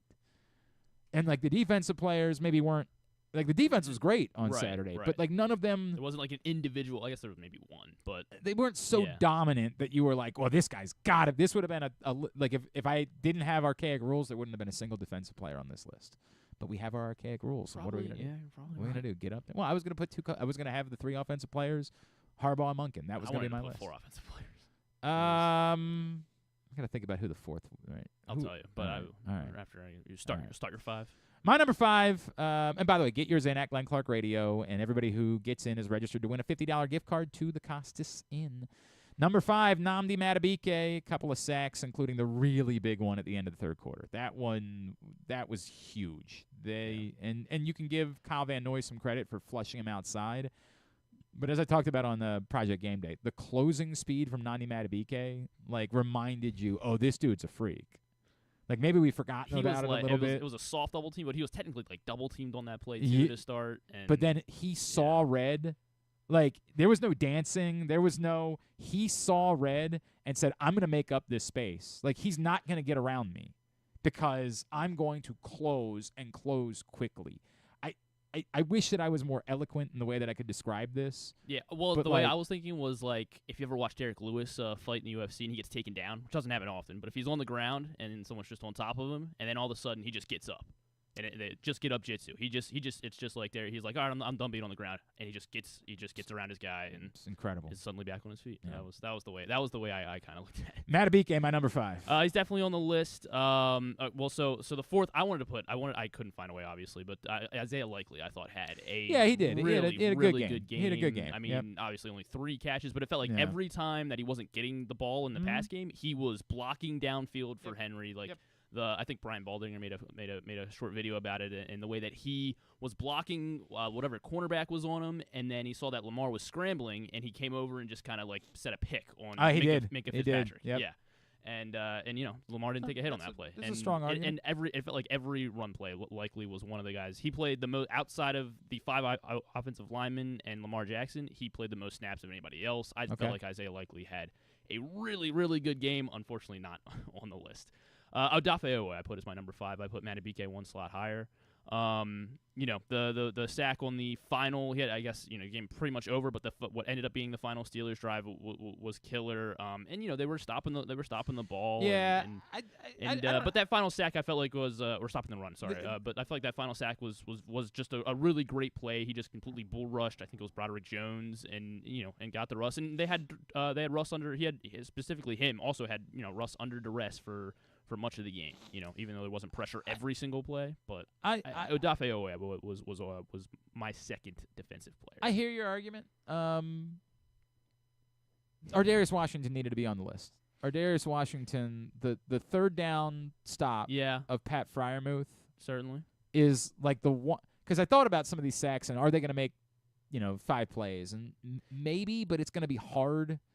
Like And I felt like I wanted to, for how well, obviously, I guess the Steelers didn't really care about running the ball too much, or at least they got away from it immediately. But they never had a chance at running the football. Like they didn't. You're right. And Oweh and Madubuike and Broderick Washington. Broderick Washington I thought had a good game. I do agree with that. But Ardarius Washington, to me, and maybe The reason I don't have Ardarius on there is because of the Pickens touchdown, I guess. Just like because he should have made that tackle. Wiggins was initially on him. And, there were two of them over there. Miscommunication there. That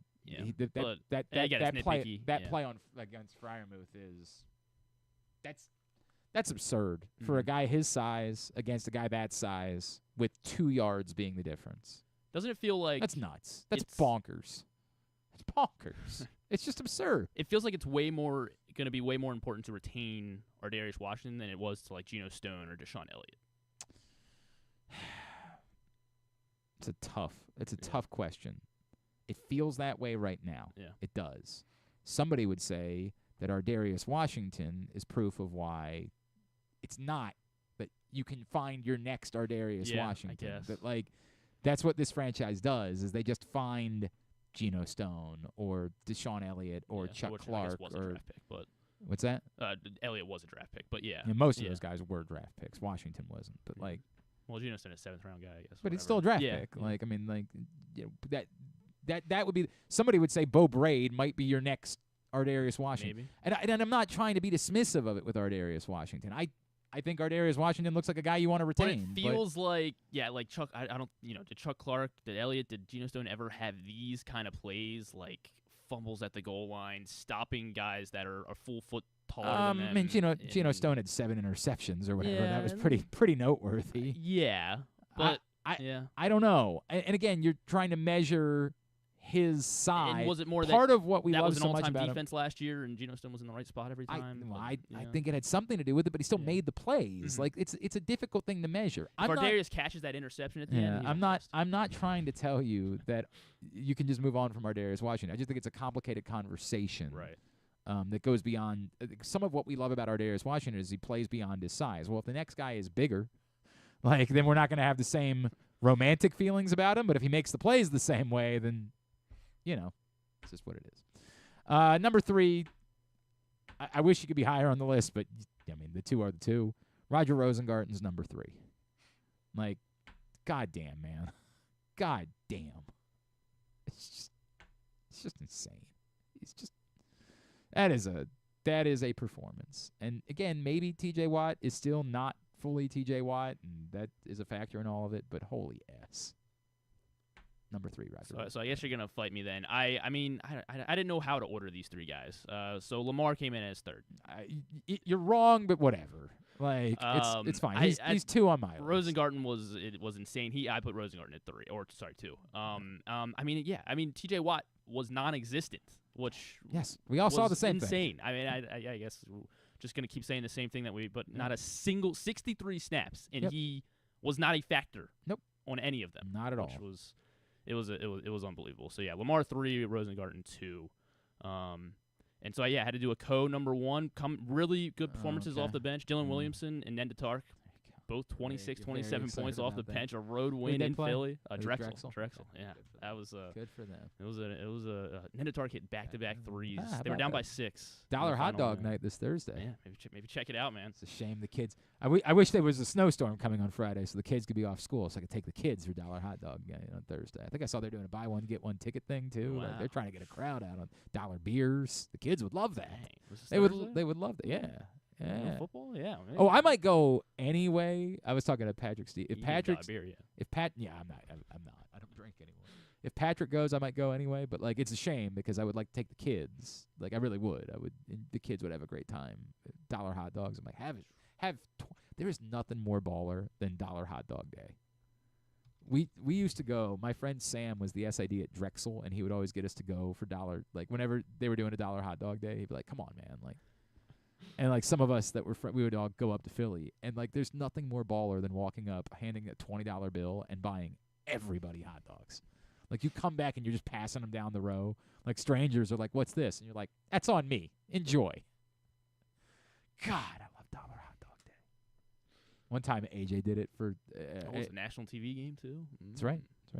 A lot of Loyola's on CBS Sports Network tonight. Towson's on CBS Sports Network on Thursday. Big CBS Sports Network week this week. But yeah, AJ Francis, our buddy, we did a Orioles game one time, and we were walking out, and there was a cart guy that was doing dollar hot dogs, and we had done a lot of drinking this particular day. We had started at Jimmy's in the morning and ended up at the game. I don't remember half of it, but I do remember AJ like plucking down a $50 bill and just saying the next our crew, however many hot dogs they want, and then just the next group of people, next 10 people all get. And I just remember it's only $50. Like it's not like it's, but it was just like the most baller thing. Just $1 for hot dogs for everybody. And AJ's standing there making sure that like that 50 hot dogs get like he's just like he's like, how many we through now? And the guy's like, I don't know, 30. And he's yelling, who wants a hot dog? Just yelling over to strangers. It was so cool. Anyway, that was when he had that NFL money. Like that went a long way. All right, yeah. The NXT money's not as. Well, he's TNA now. That's what TNA. it is. That's what I meant. That's what I meant. Same. Anyway, yeah. Look, Derrick Henry's number one, and if you said Lamar was number one, I wouldn't be mad at you. I really would. Rosengart was number one. Yeah, you know, I wouldn't be mad. I disagree, but I wouldn't be mad. I get it. Like those guys were just goddamn, man. Like they were so good, so good. Get yours to us at Glenn Clark Radio on Twitter. We'll get it shared out at glennclarkradio.com a little bit later on today. Time for a tidbit. Tidbit is brought to you by the CIAA tournament. We do have one more break to hit. What? Yeah. We played them out of order today. Did we? Yeah. The last break that you played was definitely break 3. That's why I convinced myself that we had. I don't think I played it out of order, did I? Yeah, I can confirm that the last break that was played was break 3 on this sheet. So either the sheet is unorganized. I want to blame. Should I listen to it off air really quick? I mean, you can do that. When did we take a break? We took a break. We took a break after Qadry. Right. And then we took a break right before Jeremy. We didn't take another break. All right. Well, then let's take one more break, but we got to make sure we play the right one. That's the problem. Yeah. So I mean, I'm pretty certain I played it in the order I have it, so I think I want to say the sheet's wrong. You think you're blaming the sheet? Yeah. You think this is the paper's fault? Yeah, I do. That's what you're gonna die on that. I'm gonna. Well, I mean, I'm not gonna risk my life. I mean, that's a hell of a hill to die on, my friend. Is to blame a sheet of paper for this situation. Well, let's hear what you think is break 3, and then I'll stop you if we have a problem. The ultimate fan experience awaits you at Sports and Social Maryland. See how we're raising the sports bar with our massive 100-foot media wall featuring 40 HD TVs and a 47-foot big screen. Bet on your favorite teams and this year's biggest events at the FanDuel Sportsbook while enjoying your favorite beers and cocktails, plus our delicious takes on bar food classics. Visit Sports and Social at Live Casino and Hotel Maryland at Arundel Mills. Must be 21. Gambling problem? Call 1-800-GAMBLER. Driving in Maryland? Did you know an Easy Pass from DriveEasyMD.com can save you time and money? Of course you did, because you are a thrifty driver. An antenna reads your Easy Pass transponder and automatically deducts the toll from your Easy Pass account. Learn more at DriveEasyMD.com.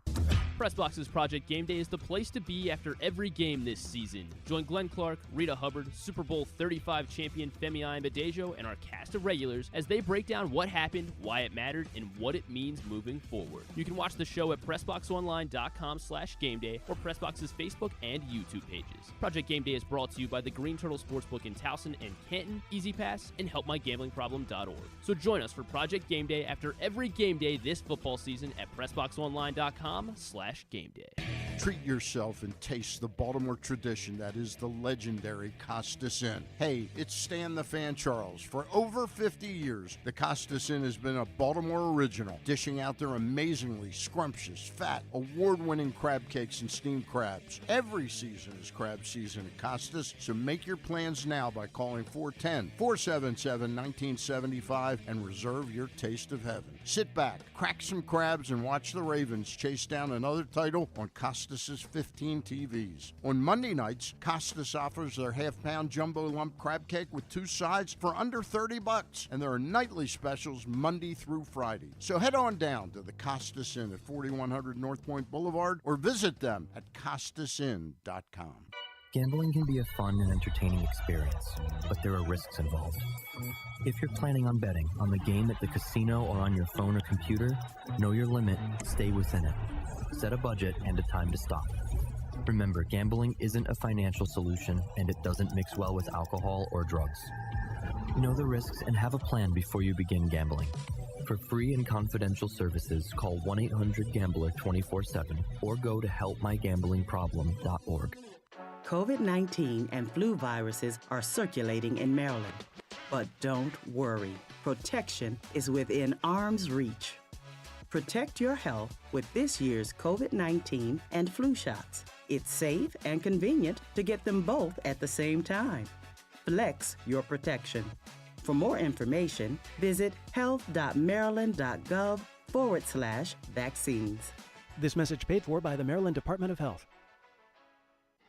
Coming back in here with Glenn and the other guy, Garrett, whatever his name is. You know who they are.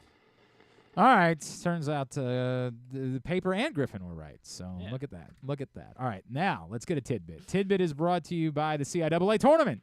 That's right. Baltimore welcoming the excitement of the Food Lion CIAA men's and women's basketball tournament back to CFG Bank Arena this year, February 25th through March 1st. Tickets are available now at Ticketmaster.com. So get your tickets again at Ticketmaster.com for the Food Lion CIAA men's and women's basketball tournament at CFG Bank Arena, February 25th through March 1st.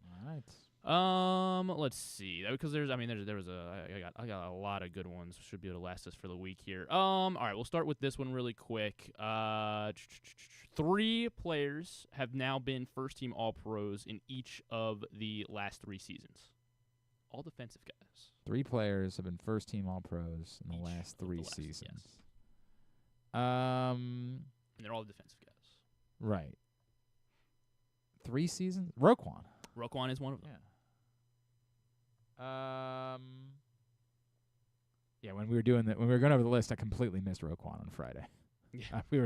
I was like, yeah, there's 3 Ravens that are first team All-Pro. Utterly missed. Utterly missed Roquan. Yeah, well, he's expected. That's who else has been a first team All-Pro each of the last 3 seasons? How about yikes. Was Myles Garrett? Not Myles Garrett. Cam Hayward. Not Cam Hayward. Was he first team again this year? I think so. Wow.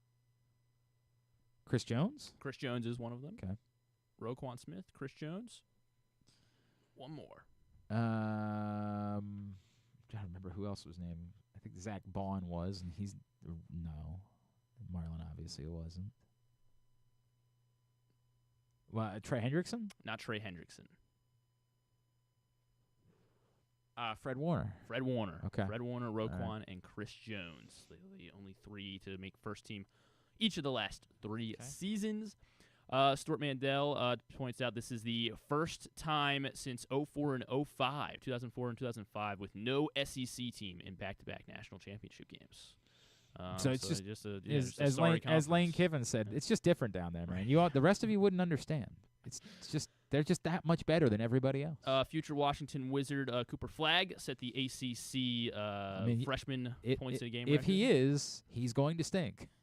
Just be prepared.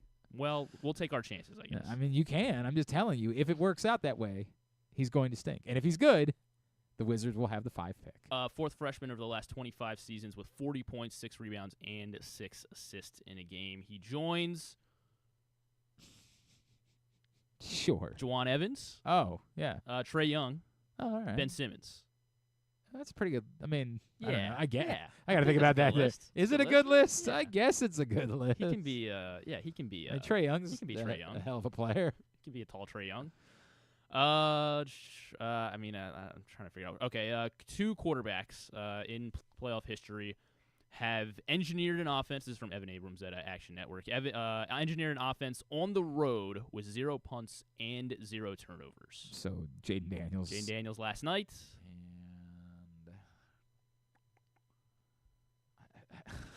This is 2. You're asking me to think of anyone. 2003, he did it on the road in Kansas City, I believe. Kansas in 2003. Peyton Manning. It is Peyton Manning. Yeah. There you go. Well done. Jaden Daniels, Peyton Manning, the only 2 to do what Jaden Daniels did last night. So this one, okay. First time the Ravens have shut out an opponent in the first half of a playoff game since That game against the Chiefs. No. They must have scored. I don't think Which they game did. against the Chiefs? Are you thinking it's the 09 or whatever? Oh, that one. That was not the one I Okay. saw. At least, I think I got this stat from the Amazon Prime broadcast. So if it's wrong, then it's on them. They shut out a team in the first half of the playoffs since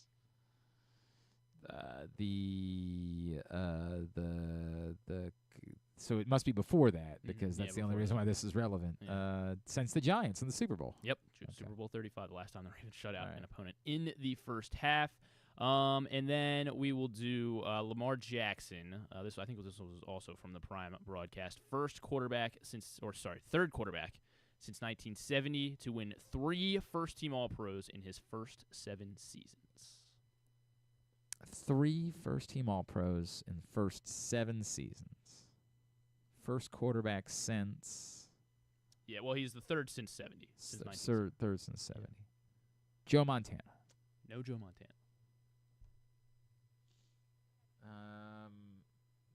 Peyton Manning. No Peyton. Proctor says Marino. Marino is on the list.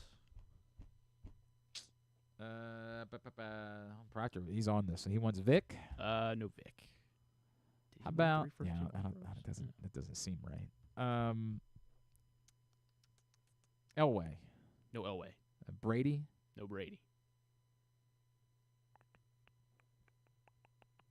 Since 1970. Mm-hmm. It's not Steve Young because he didn't play that much in the first years. Aikman. Not Aikman. Favre. Brett Favre. First-team All-Pros in their first 7 seasons. Marino, Favre, and Jackson. There you go. There you go. All right. That's it? Yeah, that's it. Very good. Let's get tubular. Have you ever thought of taking a cruise to these wonderful destinations with sunny skies and beautiful beaches? Well, wait no longer. We're ready for you to cruise from the Cruise Maryland Terminal. Have a little phrase that you can go from baggage to margarita in about 15 minutes. Choose fun with an array of destinations, onboard activities, entertainment, and world-class cuisine. Contact your travel agent and book your cruise today. Let your adventure begin. Yeah, Mike McCarthy out as Dallas Cowboys head coach. Apparently it was just a snag in negotiations. Presumably the Cowboys wanted something shorter. He wanted something longer, and he said, I might have other opportunities. And so he's out. So the Cowboys need a coach. Same day the Patriots are introducing Mike Vrabel, which we all knew was going to be that. So I was shocked, to be honest. Yeah. Presumably Mike McCarthy will take one of the other available jobs. Presumably. It's not a certainty, but he's not going to be the Cowboys coach. So the Cowboys are now in the market for a head coach, and could work, right? Let the Deion Sanders. Well, I thought he was going to Vegas now. No, I think the Raiders apparently are not interested in Deion Sanders. Apparently, that came out over the weekend. So interested in winning? Sure, that's what it is. That's the unique problem. Is the don't want a quarterback, don't want a coach. The two teams that could draft his son are two teams that don't need a coach. So it's a unique situation he's in. Yeah, I guess. Yeah. Yeah, I mean, I still see mock drafts like having Cleveland not take a quarterback. I'm just like, what world? Or they take Aller, yeah. Yes, that's exactly what it's going to be. They take Aller. All right, here's what's coming up tonight, totally tubular-wise. Of course, the wild card round wraps up. The game is in Glendale, Arizona, Vikings-Rams, and again, it's listed at 8 o'clock, not at 8:15, so just be prepared for that. ESPN and ABC, and then a Manning cast on ESPN2. CBS Sports Network for American Loyola at American Loyola, 7 o'clock. Actually, the women play at 4 o'clock on CBS Sports Network as well, American and Loyola. Norfolk's at Morgan State, 7:30 on ESPN+. Coppin's at Howard at 7:30. And everything else college basketball-wise you can find at glennclarkradio.com. I have not had an opportunity to talk about Alex Mickelson. Yeah, Alex Mickelson. Hell yeah, brother. Related to Mads Mikkelsen? Or who? Mads Mikkelsen? I don't know who that is. Actor? No. Who's Mads Mikkelsen? Yeah. Who is that? He was in, I think he was in Doctor Strange. He's been in other stuff that's good. I'll believe you. I don't know who that person it's is. spelled differently. Okay. Mickelson spelled differently. Alex Mickelson taking out Stefanos Tsitsipas in the first round of the Australian Open last night. Fantastic Beast. Is that what it was? I did not see that film. Did not see that He's in picture. other stuff. I haven't seen a ton of them. Plus, are the Beasts really that fantastic? Really? That was one of the problems. Oh, he's in Rogue One. That's right. These are not things Everything that right I am up your familiar alley. with. Yeah, right. Like the new Indiana Jones. Francis TFO needed 5 sets to survive Rinderknecht last night. That was less. Yeah, and then shouts out the Commanders, not the Ravens. Well, this is what I always. Every year we do best of.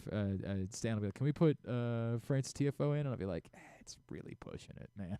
Like, yes, he's from Maryland, but he's from. But he doesn't DC. read that he's from the bad parts. Yeah.